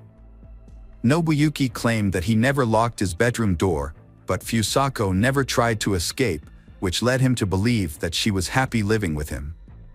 A medical examination concluded that despite his mental disorder, Nobuyuki was able to understand his actions and thus was eligible to stand trial. However, questions were raised about whether his mother could be held accountable as an accomplice. She often bought feminine hygiene products for her son, which raised suspicions. Despite her repeated efforts to alert authorities and get medical help for her family, her concerns were consistently disregarded. The case drew widespread attention before the trial even began, the city police facing heavy criticism. Nobuyuki had previously been prosecuted for attempting to kidnap a schoolgirl. But he had managed to avoid suspicion when he carried out his plan. As a result, the local police chief and the head of the regional police department were removed from their posts for failing to control the situation from the start and making numerous mistakes. Nobuyuki Sato went on trial in May 2000. The prosecution thoroughly examined every detail of his actions, including minor offenses. Nobuyuki was found guilty and sentenced to 14 years in prison, the maximum term. He was released in the spring of 2015, after serving his sentence. By then, his mother had passed away in a nursing home, and Nobuyuki had no other relatives. He was found dead about a year and a half later, in early 2017, in a small rented room. The cause of his death was not disclosed. When Fusako was discovered, she was extremely weak and could barely stand. Doctors diagnosed her with exhaustion, dehydration, and muscle atrophy. She also stuttered, was afraid of sunlight, and had lost most of her communication skills. Her parents didn't even recognize their daughter when they saw her after nearly a decade. It took Fusako about a year to recover physically, but her mental health took much longer to heal. She suffered from severe post-traumatic stress disorder and became withdrawn, avoiding people. Her intelligence was also affected, remaining at the level of a 9-10-years-old child. Her parents took her out of town, changed her name to Sachiko Yamada, and refused to speak to the press. Over time, Sachiko made friends, took up photography, and even passed her driver's license test. In 2007, a family outing took a devastating turn when her father accidentally drowned in a pond she tragically witnessed. Welcome back, detectives. Let's dive into another horrible case, the case of Patrick de la Cerda. Patrick de la Cerda was born in June 1992 in Miami, Florida, a city known for its picturesque metropolitan area. His father, Max Dira, was a native of Spain, while his mother, Patricia Ranza, was born and raised in France before moving to the United States in the 1980s, where she met and married Max. Patrick grew up in a warm family environment where he was surrounded by love, care, and mutual respect. He was a kind, intelligent, and sociable person who excelled in school and had a large circle of friends. From a young age, Patrick was very close to his parents, who prioritized his education and well-being, providing him with every opportunity to grow into a capable and responsible individual. Patrick's father was a dedicated and skilled professional in the construction industry. Although the family was not wealthy, they were considered well off by the standards of the big city.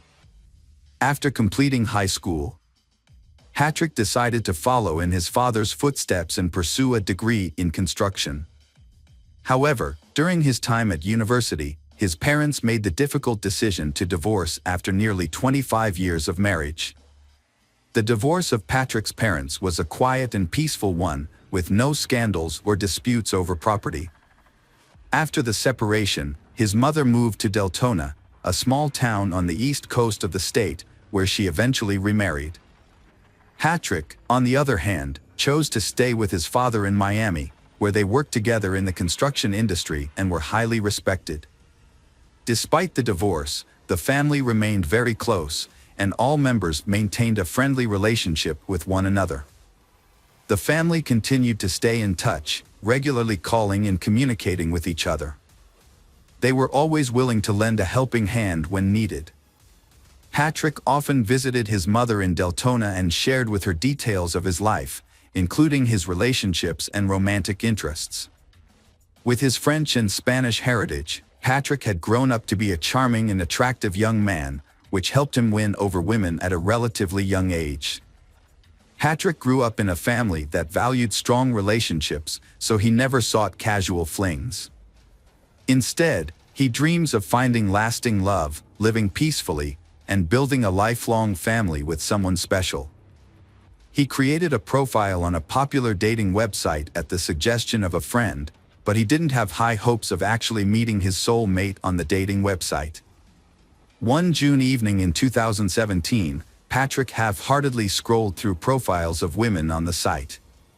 Then, he came across a photo that caught his attention, a stunning brunette with an unforgettable appearance, big, expressive eyes, and a charming smile. Patrick was immediately smitten and decided to send her a message. She replied, much to his delight, and they easily fell into a comfortable conversation. Jessica Devnani was born in 1988 in Orlando, Florida. After high school, she attended a local university where she studied banking. Following graduation, she landed a job at a bank branch in her hometown. Around that time, she met a handsome young man online. They quickly hit it off, exchanging messages and eventually phone numbers. They had long conversations every day, creating a deep emotional bond and strong trust. As their online friendship grew, they decided to meet in person. Since they lived in different parts of the state, they chose a meet-up spot roughly equidistant from each other. On their first date, Patrick knew he had found the person he had been searching for, and he didn't want to let her go. Jessica felt the same way about him. However, Jessica was slightly taken aback by their age difference. She was 4 years older than Patrick. After their date, on his way home, Patrick called his mother to tell her what happened. They had been in a long-distance relationship for months, which was becoming increasingly difficult. Due to the distance between them, they could only see each other on weekends, and even then, they had to meet at a location convenient for both of them. Usually, they will rent a cozy hotel room in a secluded spot and use the time to enjoy quality time together. However, by Sunday night, they would have to return to their respective homes, as they had work commitments on Monday mornings. In December 2017, Patrick made a significant decision. He relocated to Delton, where his mother lived, in order to be nearer to his girlfriend.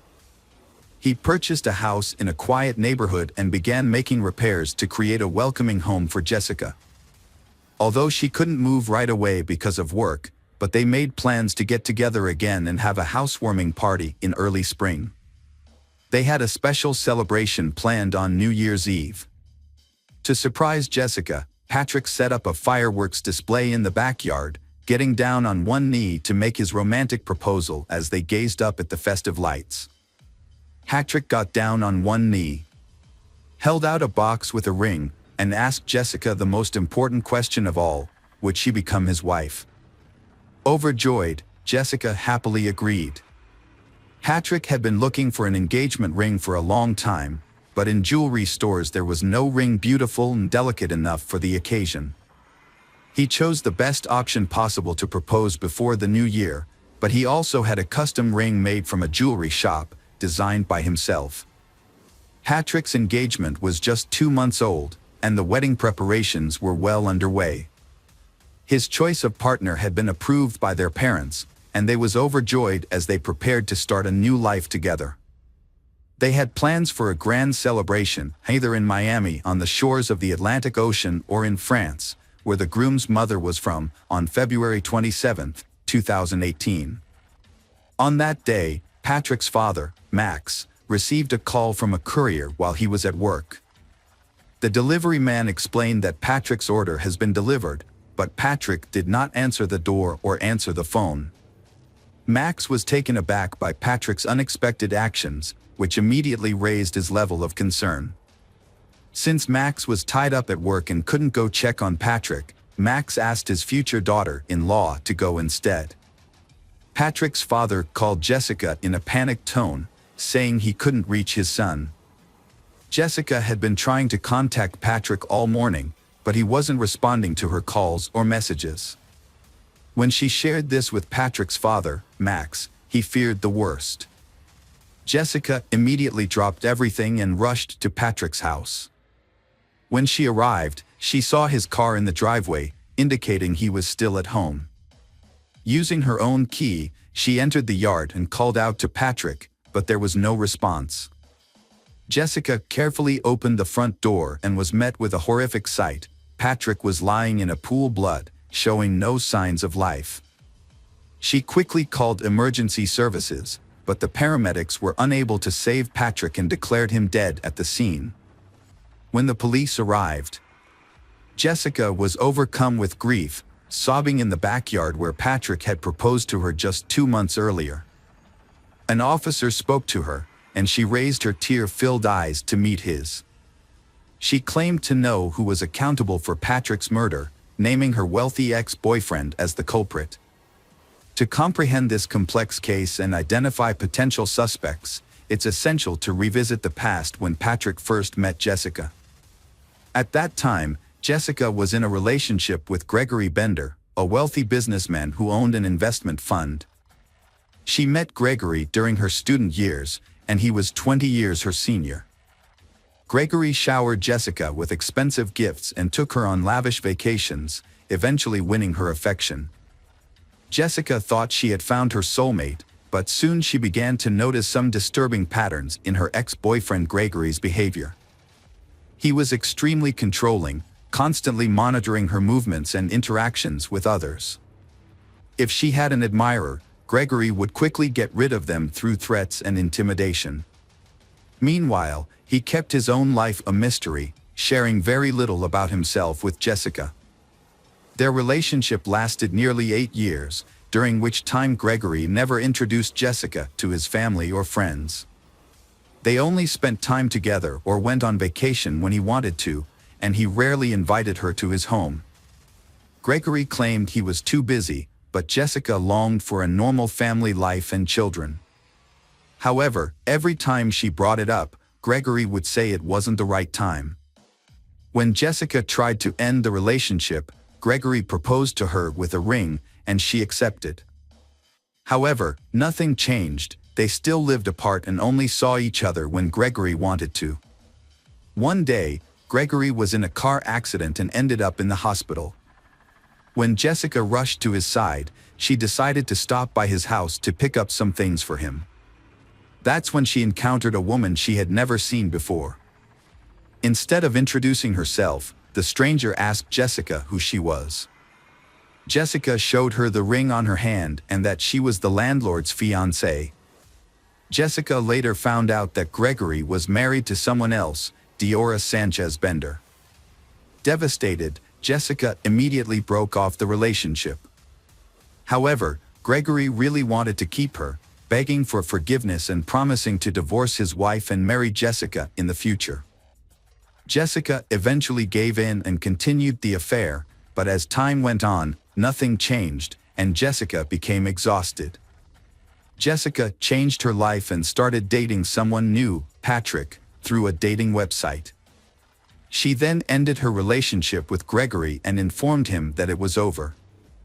But Gregory did not give up and started to do worse things. Gregory asked Jessica to reconsider their relationship. He then became aggressive, and he resorted to threatening and harassing her. Realizing that Jessica had moved on, Gregory turned to private investigators to hack into her online accounts and find out who she was talking to. He soon discovered Patrick's identity and contact information. Then, Gregory started sending threatening messages to Patrick. Patrick received threatening messages from Gregory, Jessica's ex-boyfriend, who demanded that Patrick end his relationship with Jessica, referring to her as his fiancée. After receiving the threats, Patrick remained calm because he thought they would not come true. However, Jessica is scared because she knows Gregory's aggressive nature and that he has a large collection of weapons. She suggested breaking up with Patrick to avoid any potential harm, but Patrick refused. They decided to report the incidents to the police, providing evidence of Gregory's stalking and threats. They obtained a restraining order, which prohibited Gregory from approaching or contacting them. Additionally, Gregory was required to surrender his firearms. For a while, the situation seemed to calm down, and they thought they had finally found peace. Nevertheless, Jessica convinced Patrick to install CCTV cameras around and inside their home, fearing that Gregory might violate the restraining order. Let's go back to the events of February 27, 2018. During the initial crime scene inspection, investigators quickly ruled out robbery as a motive. Instead, they believed the murder was personally motivated, given the nature of Patrick's injuries, which suggested a deep-seated hatred. Patrick, 25 years old, had 4 gunshot wounds, 1 in the thigh, 1 in the chest, and 2 in the head. The body also showed signs of a fall from a ladder. The body was found on the floor between the front door and the stairs leading to the second floor. Investigators theorized that the killer likely snuck into the house and waited for the owner, Patrick, on the second floor. When Patrick entered the house and began to climb the stairs, the killer ambushed him, shooting him in the thigh. As Patrick rolled down the stairs, the killer followed, shooting him in the chest and then twice in the head. The murder weapon, a rare pistol, was not recovered, but several shell casings were found at the crime scene. The police found 3 casings at the scene, but a 4th one was missing. This led investigators to suspect that the killer might have taken it as a souvenir. The initial suspect was Patrick's neighbor, a U.S. Army veteran who had a history of conflict with Patrick. The veteran had been involved in combat and had suffered a severe head injury, which led to the development of a mental disorder. The veteran was skilled with firearms and had access to rare guns. In a previous incident, the veteran had mistakenly shot at his neighbor, thinking he was a burglar. After his release, the veteran continued to harass the victim, accusing him of being a spy and threatening to expose him. The investigation initially centered around the veteran with a history of mental health issues, as his unusual behavior and mindset suggested a possible motive for the crime. Although he truly hated Patrick, he still had an alibi for the time of the murder, confirmed by many witnesses. As the police looked for evidence and attempted to provoke a response from the perpetrator, it became clear that the crime was not a robbery gone. As the house was undisturbed and valuables remained untouched. The only items missing were the hard drives containing video surveillance footage, making it impossible to identify who entered and left the house that day. Furthermore, no evidence was found at the crime scene. Forensic experts were unable to find a single fingerprint, shoe print, or DNA trace, suggesting that the murder was meticulously planned and executed. Although the investigation suspected Gregory's involvement, it seemed likely that he would escape justice due to the lack of concrete evidence. The police asked Jessica to help them with a secret plan to catch her ex-boyfriend, Gregory, off guard. She agreed to make the call, and as the police had hoped, Gregory answered. Jessica tried to lure him into a conversation, but it quickly became apparent that he had anticipated the trap and was not falling for it. Gregory seemed unflappable as Jessica confronted him about Patrick's death. When she accused him directly, he acted shocked and even offered her his condolences. Despite her best efforts to get him to lose his cool, he didn't give away any incriminating information. In the end, the police didn't have enough evidence to hold or question Gregory, so he remained at large, abiding by the terms of a restraining order. He appeared to have already distanced himself from Jessica, makes gathering evidence more difficult. As the police investigation stagnated due to lack of evidence, Diora Sanchez, Gregory's wife, called to reveal she had vital information about Patrick's death. Upon arrival at the police station, Diora told investigators about discovering a cryptic notebook in Gregory's office just days before the crime occurred. Upon flipping through the notebook's pages, Diora stumbled upon an entry containing an address she didn't recognize, accompanied by a series of cryptic digits that appeared to be a code. Diora had previously ignored some suspicious sketches made by Gregory, but when she saw a news report about a young man's murder, she realized the significance of those sketches. The crime scene's layout matched the drawings Gregory had made. Diora informed the investigators, who then obtained a search warrant for Gregory's house. Upon searching, the police found a mysterious notebook in Gregory's office, but several key pages were missing. They later discovered those pages in a trash can, carelessly discarded after being ripped out and crumpled. The pages contained a detailed plan of the crime, including turning off the victim's phone, wearing gloves, and using a special lubricant on shoes to avoid leaving footprints. The records also revealed that Gregory had been stalking the victim, Patrick, and knew his daily routine, including the time he returned home. Furthermore, Gregory knew the location of surveillance cameras in and around Patrick's house, suggesting this was a carefully planned and executed crime. In addition to committing the crime, Gregory took steps to cover his tracks by disposing of the weapon, clothes, shoes, and gloves. However, he failed to destroy his own records, which later incriminated him. Furthermore, his wife's curiosity ultimately worked against him. A shell casing was discovered in a cigar box, which was meant to be taken as a trophy by the gunman. Forensic analysis confirmed that the casing matched the one found at the crime scene. The trial of Gregory posed a challenge due to the lack of direct evidence. Although the accumulated evidence was sufficient to arrest him, it was largely circumstantial. Since the crime weapon was never recovered, there was no definitive proof that Gregory was at the victim's house on the day of the crime. Moreover, there were no eyewitnesses to testify against him. The trial, which began in May 2021, more than 3 years after the crime, was heavily influenced by the skilled lawyers Gregory hired. He appeared confident and seemed to believe he would evade punishment. A crucial witness, Jessica, provided detailed testimony about her long-term relationship with Gregory, including his marital status, her attempts to break up with him, and the subsequent harassment and threats he made against her and Patrick. Jessica presented evidence of her conversations with Gregory, including screenshots of their conversations and their phone records. However, Gregory's lawyers countered by blaming Jessica, claiming that she was responsible for Gregory's behavior. They claimed that Jessica had started a new relationship with Patrick while still involved with Gregory, and that she had hurt his self-esteem. The defense downplayed the significance of the written plans for the murder, describing them as mere fantasies of a hurt man seeking revenge on his rival. They argued that Gregory never acted on these plans and therefore did not leave any evidence at the crime scene. Additionally, The lawyers claimed that the search of Gregory's home was conducted illegally and with procedural errors, suggesting that the shell casing found there could have been planted.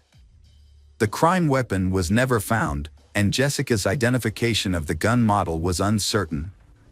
She had previously seen a similar gun in her boyfriend's collection, but she wasn't familiar with firearms and could have been mistaken. The defendant's ex-wife, Diora Sanchez, was called to testify. During her testimony, the defendant, Gregory, unexpectedly professed his love for Diora. This declaration seemed to affect Diora, and her testimony became unclear. Diora claimed to have forgotten some details and ultimately stated that she doubted Gregory's capability for murder, given their long history together. Despite the defense's efforts to challenge the search of Gregory's home and the lack of direct evidence, the jury found him guilty of first-degree murder after hours of deliberation. Gregory was given a life sentence with no possibility of parole. As the judge read out the sentence, the defendant fixed Jessica with an intense stare, not blinking once. His glare made her feel nauseous. Jessica sat next to Patrick's mother and suddenly burst into uncontrollable sobs, finding it hard to breathe. Despite multiple attempts by Gregory's lawyers to appeal the verdict, all their efforts were unsuccessful. The case attracted public attention, with many outraged that a wealthy businessman had brutally murdered a working-class man and attempted to escape justice.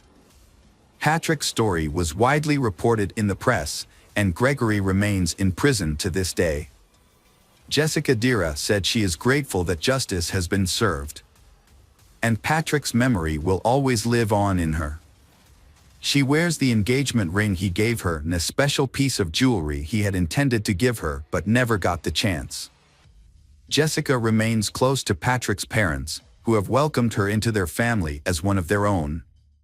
Hello friends, welcome to our channel. Today we're going to take a look at another horrible case with you. The case of Sumner family. Carol and Reggie Sumner raised in Charleston, South Carolina. They were born in the same year, went to the same school, and were even in the same grade. Over time, their childhood friendship blossomed into a deeper affection. Neither of them recalls exactly when they began to develop romantic feelings for each other, but by the time they were 15 years old in 1959, they were dating. Their friends described them as a beautiful and harmonious couple. Reggie and Carol treasured their memories, keeping photos of their happy times together in their home archives. At the time, it seemed like they had their whole lives ahead of them, and they looked forward to a long and happy future together. Their feelings for each other were strong and mutual, and they were practically inseparable both in and out of school. They even started making plans to get married as soon as they turned 18. With the full support of their parents. In 1962, Reggie and Carol, a young couple, graduated from high school. However, their plans to get married were put on hold when Reggie was drafted into the Army a few months later. They decided to postpone their wedding until Reggie returned from his military service and made a promise to write each other regularly. As time passed, the separation took its toll. Reggie was deployed to Vietnam. Unfortunately, Carol lost contact with him, and she didn't even know if he was still alive. Despite the uncertainty, Carol continued her education and started working at the Charleston Air Force Base. A few years later, Carol got married, but the marriage was short-lived and ended in divorce. They didn't have any children together. In 1975, Carol married again, this time to Richard Alford, and gave birth to their daughter, Rhonda, in 1977. However, this marriage was also troubled, as Richard was abusive and had a drinking problem. The situation became unbearable for Carol, and by the mid-1980s, she couldn't take the abuse anymore. She took her daughter and filed for divorce. However, Richard refused to leave her alone and continued to harass her, trying to ruin her life. In 1987, Richard purchased a handgun and ammunition. After a night of heavy drinking, he went to his ex-wife Carol's home, intending to confront her. When Carol answered the door, their 10-year-old daughter Rhonda was present in the room. However, the presence of his child did not deter Richard, who was intoxicated. He pulled out the gun and shot Carol multiple times in front of Rhonda. Richard then drove to a secluded area, where he fired the remaining bullet into his temple, taking his own life. Carol was fortunate to survive the shooting due to the prompt response of neighbors, who heard the gunshots and Rhonda's cries for help. They called the police and an ambulance, which rushed Carol to the hospital. Carol's condition was critical, and she underwent several complex surgeries and blood transfusions. Although she eventually recovered, she suffered significant injuries, including complete blindness in her right eye and permanent disability. Years later, in the late 1990s, Carol's health began to deteriorate again. She experienced severe pain, weight loss, and weakness. After a thorough examination at the hospital, she received a devastating diagnosis: liver cancer. Tragically, as a result of being severely injured by gunshot wounds, Carol lost her position on an Air Force base. With cancer added to her medical complications, she found that physical strain, prolonged periods on her feet, and any heavy physical exertion exceeded her capability. Given these medical constraints, Carol then decided to re-enter the workforce as a call center operator for a cable television provider within her hometown, Charleston. Reggie was in Vietnam for a long time, and due to the prolonged war, he was severely wounded and nearly lost his leg. He spent a significant amount of time in the hospital, and during this period, his name was mistakenly listed among the dead. As a result, his relatives believed he had passed away. Reggie was fortunate to survive and eventually returned home. However, by then, he had lost touch with his former lover, Carol, who had moved to a different location, gotten married, and also assumed Reggie had died in the war. Years later, Reggie got married, but his war injuries led to the development of diabetes and other chronic diseases. He was never able to become a father, and eventually, his marriage ended in separation. Since then, he has lived alone. Reggie found work as a laborer at the local railroad and no longer expected any pleasant surprises from life. In the fall of 2000, Carol was having a typical day at work, answering phones and advising customers. When she picked up another call, she was shocked to hear a voice that sent shivers down her spine. It was a voice she knew all too well, her first high school love, Reggie. However, she was hesitant to respond, as she had thought Reggie was dead. After answering the customer's questions, Carol mustered up the courage to say Reggie's full name out loud. There was a pause on the other end of the line, followed by Reggie's timid question. Carol burst into tears, revealing that she was she he had dated in high school, the one he had once wanted to marry. For several minutes, they both cried, unable to speak. Eventually, they composed themselves and discovered that they still lived in their hometown. They agreed to meet the next evening, reuniting after all these years. The next day, Carol spent hours getting ready for the date, trying on different dresses and perfecting her hair and makeup. As she looked in the mirror, she was reminded that time had changed her. She was no longer the young, vibrant woman Reggie remembered from the past. Still, she was eager to win him over once more. Their meeting was thrilling for both, having spent decades apart, and their conversation was unrelenting as they recounted stories from their lives, both happy and sorrowful, covering their previous marriages. Professional triumphs, struggles, health challenges, and basking in nostalgia as they reflected on their lost romance and first true love for one another. Reggie and Carol were determined to make the most of their reunion after a period of separation. They quickly fell into a routine of spending every day together, and within a couple of weeks, they decided to take the next step by moving in together. Just 5 months later, they got married, and Carol joined her husband in his home in the Riverland Terrace neighborhood. As they settled into family life, they initially resided in their hometown of Charleston, South Carolina. They were deeply in love, happy, and enthusiastic about building a life together. However, they faced some challenges, particularly with their health, as they were both still young but struggling with health issues. One of the neighbors who lived nearby was the Cole family, with whom Reggie had a long-standing acquaintance. The patriarch of the family, Stephen, had experienced firsthand the traumatic effects of the Vietnam War. Sustaining severe wounds during combat had resulted in confinement to a wheelchair for many years.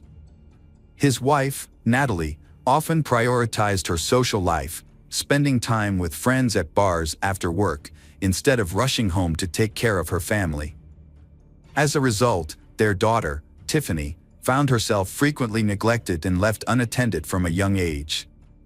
Tiffany's situation improved slightly when she befriended the new neighbors, Reggie and Carol. During this time, Tiffany was still in high school, and the compassionate Carol took an instant liking to she. Carol felt genuine sympathy for Tiffany. For 5 years, Carol did her best to support and care for Tiffany, sometimes sponsoring cozy family meals, buying Tiffany clothes, and sharing enough allowance. Carol treated Tiffany like a daughter, showering her with love, care, and attention. When the Carol and Reggie decided to sell their Chevrolet Lumina minivan in 2004, Tiffany asked to buy it from them on an installment plan, as she desperately needed a car but had no money. They kindly offered to sell it to her for a minimal amount, which they divided into 12 monthly payments. In early 2005, Carol and Reggie made a difficult decision to leave their home and relocate to Florida. Their health had begun to decline significantly, and doctors advised them to move to a warmer climate with ocean access. Since Carol and Reggie were both retired, they decided to make a big change and start over. Carol and Reggie sold their large home in Charleston and bought a new place in Jacksonville, Florida. They also purchased a new Lincoln Town car. They was very happy and settled into their new life, making plans for their future together. Carol would call her adult daughter Rhonda every day to share her thoughts, plans, and daily experiences. However, in June 2005, Rhonda was surprised and concerned when her mother didn't call her as usual. At first, Rhonda tried to brush off her worries, hoping that everything was fine with her parents and that they would call her back soon. But when the next day passed without hearing from them, Rhonda's concern grew. She tried calling her parents' cell phones every 30 minutes, but they were now out of service. She also left messages on their home phone, but none of them were returned. Rhonda set out on a solo road trip to check on her mother and stepfather in another state. After a 5-hour drive, she arrived at their house. What struck her as unusual was the absence of a car in the driveway. Things only got stranger from there. As she approached the front door, she found it slightly ajar, an eerie quietness, and a light on in one of the rooms despite the bright sunlight outside. Rhonda called out for her mother and stepfather Reggie, but received no response. She ventured into the kitchen, where she was greeted by a scene that looked like a sudden and mysterious departure. A table was set for two, with food that appeared to have been left untouched for days. The rest of the house was also in disarray, with belongings scattered about and doors and cupboards left open. Adding to the sense of abandonment and unease, their bedroom showed signs of a thorough search, but it was unclear what the person was looking for or who was responsible. On the bedside table, essential medications were left behind, including her mother's cancer pills, which she took 3 times a day, and Reggie's insulin, which he administered hourly. Notably, their cell phones were completely out of battery, rendering them useless. Rhonda quickly realized that her mother and stepfather were unable to leave their home without their essential medications and cell phones. She immediately contacted the police to report the incident, alerting them to the suspicious individuals. They in the car was quickly added to the wanted list, and all bank cards belonging to Carol and Reggie were frozen. The first few days of the search yielded nothing, with no sign of the imposters or any witnesses. However, on June 12, several developments led the police to close in on the perpetrators. A crucial lead emerged when a man, claiming to be Reggie, contacted one of the banks, complaining that his card was blocked and he was unable to withdraw cash. A bank employee grew suspicious when checking the card information and offered to resolve the issue by visiting a nearby branch, but the caller, Mr. Reggie, hung up. Minutes later, a woman called from the same number, claiming to be Mrs. Carroll, and reported a similar problem with her card being blocked. When the bank asked her to visit a branch in person, she refused, citing health issues, and urgently requested access to her savings. Her request was denied. The bank promptly handed over the call details and recordings to the police. The police investigation continued at the station, where they played the suspicious phone calls for Rhonda. She immediately confirmed that the voices did not belong to her Carol and Reggie.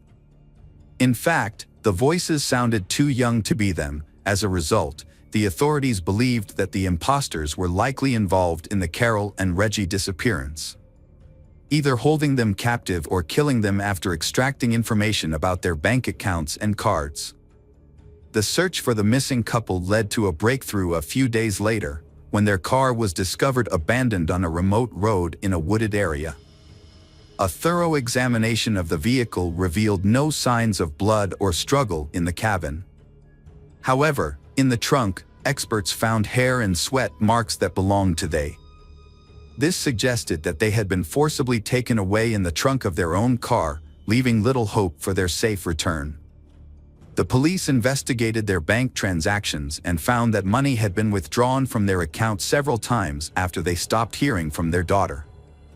Reviewing the ATM surveillance footage revealed that the withdrawals were made by a young man who couldn't be identified right away. The police also requested a trace of all calls made from the phone number used by the imposters to contact the bank. Further investigation showed that the SIM card used to make those calls was purchased on a prepaid plan just before they disappeared. Unfortunately, the buyer's identity couldn't be determined, but it was discovered that the number was used to call a car rental company on June 6. Additionally, it was found that someone staying at a hotel had rented a Mazda RX-8 in the name of Tiffany Cole. Later, the same car was seen at the ATMs where the unidentified young man withdrew money from their accounts. A team of investigators used tracking beacons installed in rental cars to locate a Mazda RX-8, which was found parked at a hotel in Charleston. The car was linked to a couple who had been victimized by thieves, who had withdrawn $1,000 from her card and nearly $3,000 from her husband's card. A capture team was quickly dispatched to the hotel, where they burst into the room where the thieves were staying. The room was found to be filled with numerous packages and receipts from various stores, indicating that the thieves had been on a spending spree, purchasing items such as clothing, electronics, video games, cosmetics, perfumes, and expensive liquor. 3 people were found inside the location, clearly caught off guard by the police visit. Tiffany Cole, 23, her boyfriend Michael Jackson, 24, and Alan Lindell Wade, 19, all appeared surprised, confused, and frightened as police placed handcuffs on their wrists. The trio was taken to the police station, separated into different rooms for questioning, and initially pretended to be unaware of the accusations or refused to speak. A search of the premises uncovered significant evidence, including stolen bank cards, the laptop, some of Carol's jewelry, Reggie's expensive coin collection, the keys to their Lincoln Town car, and pawn shop receipts in Tiffany Cole's name. During the investigation, it was discovered that Tiffany had sold some of the stolen jewelry and spent the money with friends. After several hours of interrogation, Tiffany finally began to talk, bursting into tears as she confessed that she and her friends had robbed the elderly couple but claimed no further harm was done. The group then went on the run, using the stolen money for their own gain. Tiffany also implicated another individual, Bruce Kent Nixon, 19, who was paid $300 for his assistance in the crime. She stated that they never saw Bruce Kent Nixon again after the incident. Bruce Kent Nixon's decision to commit a crime was motivated by a promise of a fixed amount of money, which he quickly spent on illicit substances. As a result, he did not make an effort to hide or flee, living in the same city of Charleston. He was eventually arrested at his parents' home. It began in May 2005, when Tiffany visited the Summers to make a payment on a car she had purchased 6 months prior. The Summers, Carol, and Reggie were known for their hospitality and would often invite Tiffany to stay overnight or for a few days, treating her to good food and gifts. On this particular occasion, Tiffany arrived with her new boyfriend, and they were both welcomed to dinner and invited to stay overnight. During dinner, the Summers discussed their new life, and Carol inadvertently revealed that they had nearly $100,000 left over from the sale of their Charleston home, which they intended to use to enjoy their retirement without financial worries. Unbeknownst to her, Carol's careless comment sealed her in her husband's fate. Tiffany and Michael exchanged a telling glance, and that night, they began secretly plotting to get their hands on the Summers' substantial sum of money. In the morning, Tiffany and Michael bid they farewell and returned to South Carolina. Within a couple of weeks, they recruited accomplices and assigned roles and responsibilities. They then set their plan in motion. On June 6th, Tiffany rented an unassuming car. Meanwhile, Bruce Kent Nixon and Alan stole 4 shovels. Together, they drove to the outskirts of Jacksonville, where they identified a secluded spot in the woods and started digging a deep hole, which would ultimately become the Summers' grave. On the morning of July 8th, Tiffany purchased rope and duct tape from a hardware store, which she later provided to her accomplices, Bruce Kent Nixon and Alan. That evening, Bruce Kent Nixon and Alan approached the home of their intended victim, pretending to need assistance and asking to use the phone. Despite finding the young men suspicious, the homeowner, Carol, allowed them to enter. As soon as they were inside, they attacked Carol and her husband, who had rushed to her aid, threatening them with a toy gun. The Carol and Reggie was then bound with duct tape, blindfolded, and interrogated about the location of valuable items in the house, including their bank account information and PIN codes. They provided this information in an attempt to save their lives, as they were subjected to torture and death threats. After obtaining the necessary details, 2 additional individuals entered the house, assisting in dragging the Carol and Reggie into the backyard. They was then forced into the trunk of their own car, a Lincoln, which was being driven by Alan and Bruce Kent Nixon. Following behind them in a rented Mazda ARX-8 were Tiffany and Michael. The plan was that if a police patrol intercepted the car carrying the captive couple, a second car would draw the officers' attention away by recklessly speeding or breaking traffic rules. However, no police were encountered, and both cars reached their destination without incident. In the trunk, Reggie managed to free his arm and remove the bandages and duct tape covering his and his wife's faces, allowing them to breathe. However, there was no time to make any further attempts to escape. As the trunk lid opened, the Carol and Reggie was shocked and bewildered to see among their kidnappers Tiffany and her boyfriend, who had visited them recently. The kidnappers led the captive Carol and Reggie several dozen meters through the woods to a pre-dug grave. The Carol and Reggie begged for mercy, but their pleas fell on deaf ears. The young kidnappers brutally murdered them by burying them alive. According to Bruce Kent Nixon, the kidnappers spent about an hour burying the Carol and Reggie under earth. Throughout the horrific ordeal, the bound and helpless Carol and Reggie cried, confessed their love for each other, and said their goodbyes. The investigation revealed that the spouses had died from suffocation, with soil found in their mouths, respiratory tracts, and stomachs, indicating they had been buried alive. After committing the heinous crime, the perpetrators abandoned the Lincoln in the woods and returned to town in a rented car. They then went to the Sumner house, where they stole all the valuables they could find, before returning to South Carolina to spend their loot. However, their freedom was short-lived, as the stolen cards were blocked after 2 days, and all participants in the crime were arrested 4 days later. During the trial, Bruce Kent Nixon was the only one who fully admitted his guilt from the beginning and cooperated with the investigation, hoping for a lighter sentence. He led the authorities to the burial site of the spouses and provided a detailed account of the events of that fateful night. In contrast, Tiffany claimed that her boyfriend, Michael, was the mastermind behind the crime, driven by greed after learning about the large sum of money the Sumner family had received from the sale of their house. Tiffany's lawyer argued that she was merely an accomplice and not directly involved in the murder. Michael and Alan chose not to testify, but the evidence against them was overwhelming. The jury did not believe Tiffany Cole was innocent because she was involved in planning the crime, rented a car, and created a diversion in case they were chased by police. She also helped dig a grave for the victims and sold stolen items at a pawn shop, using the money to buy clothes and rent a limousine to celebrate their success, as seen in numerous photos. As a result, Bruce Kent Nixon was sentenced to life in prison without parole, while Michael Jackson, Tiffany, and Alan Lindell were given the death penalty. The criminals filed multiple appeals, but they were all denied, and the sentence remained unchanged. Welcome back, detectives.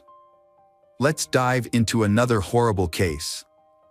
The case of Kaler family. James Craig Kaler was born in Weatherford, Texas in 1963, and his future wife, Karen Kaler, was born in the same city 2 years later. They met in the early 1980s while attending a university in Texas. At the time, Craig was a senior studying engineering, and Karen was a freshman in the humanities department. Despite their different fields of study, they quickly discovered common interests and started a romantic relationship. After graduating, they had a small, intimate wedding with close friends and family. They welcomed their first child, Emily, in 1991, followed by Lauren in 1993. The family lived in a cozy house in Weatherford and enjoyed a comfortable lifestyle, with a higher-than-average income for their area. In 1999, Craig received a lucrative job offer from a major utility company in Weatherford, which coincided with the birth of their son, Sean. Craig adored his son and, with his increased salary, purchased a spacious house in the city's most prestigious neighborhood and a family car. Karen stayed at home to care for their children, and Craig became the primary breadwinner. From the outside, their family appeared to be living a perfect life. Their 3 children have also had many successes in their fields. Emily and Lauren are talented in sports and music. Emily studies at a prestigious pharmacy college and Lauren hopes to attend a conservatory. Sean, on the other hand, showed a keen interest in mathematics and had dreams of becoming an archaeologist. The family's home life seemed idyllic, Craig providing for the family and Karen taking care of the household and raising the children. However, the family was struggling with hidden problems. In 2007, Karen confided in her sister Linda, revealing that she was on the verge of a nervous breakdown due to Craig's controlling behavior. Craig exerted total control over Karen's daily life, demanding a detailed account of every expense, no matter how small, and requiring her to report her whereabouts at all times. The family lives on a strict schedule, with Craig setting their daily routines, including bedtime, wake-up time, meal times. This rigidity makes Karen feel suffocated and trapped. Over time, Craig's need for control grew stronger. He became more demanding and selfish, scheduling Karen's every move. She felt like she had no time left for herself, there was only duty to complete. Karen tried to meet her husband's demands, hoping he would ease up and they could return to their normal life. However, Craig seemed to enjoy exerting control and refused to change. Linda was extremely worried about her sister's confide. Like everyone else, she saw Craig as the ideal husband, father, and family man, only to discover he was a controlling man. Despite this, Karen didn't want to break up her family. Additionally, she and her children relied on Craig financially. So, she decided to find a job that would give her a stable income. She joined a local gym without telling her husband, using it as an escape to clear her mind and work through her emotions. She spent several hours there every day, scheduling her time around her husband Craig's work schedule so he wouldn't notice. Not long after, the gym manager noticed her because of her attractive appearance, excellent fitness, and her hard work. Karen was given the chance to work as a fitness with the possibility of a permanent contract. This was a dream come true for her, as she could now get paid for doing something she loved. However, she was worried about how her husband, Craig, would react when he found out. When Craig found out about Karen's new job, she thought he would be angry and forbid her to continue. Surprisingly, he received this news calmly and even seemed pleased that she had found a way to make money on her own. He had a few conditions. She had to be home when he arrived, cook meals, and not let her new job interfere with their intimate life. Karen found these conditions acceptable, as she now had more freedom and independence.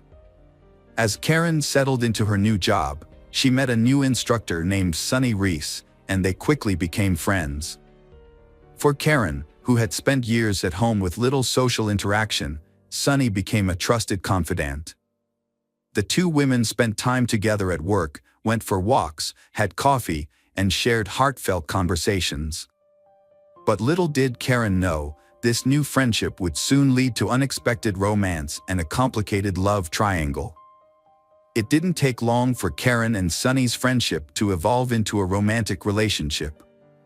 At first, they kept their feelings a secret from everyone. However, after some time, Karen decided it was necessary to be honest with her husband, Craig. She spent months preparing for this conversation, searching for the right words and worrying about the potential consequences. Eventually, she confessed to Craig. Craig's reaction to his wife's revelation was surprisingly calm. However, the next day, he made an unexpected condition for accepting Karen's relationship with Sonny, which was that he wanted to be a part of it. Karen was shocked and unsure of how to respond to her husband's talk. Nevertheless, Craig took the initiative and began wooing Sonny, sending her flowers and gifts. He seemed to view this as an opportunity to revitalize his intimate life and bring new passion to his marriage. Initially, Karen and Sonny agreed to Craig's proposal. However, they soon realized that his intentions were aimed at domination. However, their unusual love triangle was short-lived. Craig demanded that Karen end the affair immediately. Despite this, Karen continued to see Sonny, as she had genuinely fallen in love. After almost 20 years of marriage, Karen seemed ready to leave her husband for someone new. This led to a series of secret actions, including moving to another state, scheduling secret meetings. In an attempt to salvage his family, Craig thought it best to relocate to another state. He started job hunting, sending out his resume, and soon secured a role as a water director for a large company in Columbia, Missouri, not far from Kansas. Craig hoped that by moving to a new state, his wife's affair with Sonny would end, and their family life would normalize. However, the summer 2008 move proved challenging for the family, as the kids had to switch schools, make new friends, and adapt to a new city. Although the family was already financially comfortable, Craig's new job nearly doubled his previous salary from Weatherford. Despite his increased responsibilities and work hours, Craig mistakenly believed he had successfully removed Sonny from his wife's life. However, Karen and Sonny continued to communicate regularly through calls, texts, and secret meetings. They would meet halfway, spend a couple of hours in a roadside hotel, and then return home. At this point, Karen realized her marriage was over. She no longer loved Craig, and it was only a matter of time before they divorced. These clandestine meetings persisted until December 2008. At the New Year's Eve celebration that year, the Kaler family went back to their hometown to reconnect with relatives and friends. Sonny was also in attendance at the gathering. Initially, Karen and Sonny kept a low profile, merely exchanging greetings. As the celebration continues and the alcohol slowly affects Karen and Sonny's behavior, they seem to have no regard for social norms. They became inseparable, openly showing affection by holding hands, sharing romantic glances. They even kissed. Craig's anger boiled over into fury after Karen publicly humiliated him by revealing her affair at a party attended by dozens of acquaintances. He lashed out at Karen and Sonny before dragging Karen away from the party. In his rage, Craig lost control and physically assaulted Karen, ripping her dress and slapping her, causing her to fall and hit her head. The incident marked the beginning of the end of their marriage. A few days later, Karen announced she was leaving Craig and initiated divorce proceedings, seeking custody of their children. Initially, Craig attempted to apologize and salvage their relationship for the sake of the children. But Karen was resolute. She said they should divorce, causing Craig to contact friends and family, begging them to convince Karen to reconsider. In the spring of 2009, Craig and Karen's marriage continued to deteriorate. Despite Craig's attempts to salvage their relationship, Karen made it clear she was leaving him for Sonny and she had never been truly happy in their marriage. The tension between them escalated into physical violence, with Craig grabbing Karen during an argument, leaving bruises on her arms. Karen reported the incident to the police, leading to Craig's arrest. After the incident, Karen took the children and moved out without waiting for the divorce to be finalized. Craig was devastated by her departure and even more so when he discovered that his daughters, Emily and Lauren, were siding with their mother. They told him that they had never seen their mother so happy, which Craig perceived as a betrayal. As a result, he cut off contact with his daughters, only spending time with his son Sean on weekends. Despite the ongoing divorce proceedings, Craig held on to the hope that Karen would change her mind and return to him. His desire to control her led him to engage in jealous behavior, including stalking her and attempting to install a hidden camera in her home. To pursue this, Craig sacrificed his work, initially taking vacation time, then claiming illness, and eventually skipping work altogether without explanation. This reckless behavior resulted in Craig's termination from his job. Without a steady income, he was forced to move in with his parents as he could no longer afford to live on his own. With ample free time, Craig began stalking Karen, prompting her to take him to court to obtain a restraining order. In November 2009, just before Thanksgiving, Karen took her children to visit their 89-year-old grandmother, Dorothy White, in Burlingame, Kansas. On the evening of November 29th, the Burlingame police received a distress call about a suspicious van and reports of gunshots. Dorothy's neighbors reported witnessing a small truck pull up to her house. A man exit the vehicle and enter the house. They claimed to have heard screams and gunshots, but were uncertain. The man then left the house, got back into the truck, and sped away. The neighbors did not attempt to apprehend him, fearing he was armed. When police arrived, they were met by 10-year-old Sean Kaler, who was frantically calling for help. Although Sean was unable to explain what had happened, it was clear that a horrific scene awaited the police.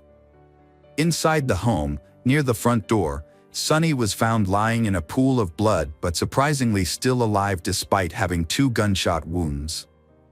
In the kitchen, police discovered the lifeless body of 44-year-old Karen, who had been shot in the chest and then fatally shot at close range in the head. The body of her oldest daughter, 18-year-old Emily, was found between a wall and a couch. It appeared that Emily had attempted to hide from her enraged father but was caught and killed with 2 point-blank shots. Lauren, found in a pool of blood in the second-floor bedroom, was still alive but weakly called for help and repeatedly said that her father was the one who did it.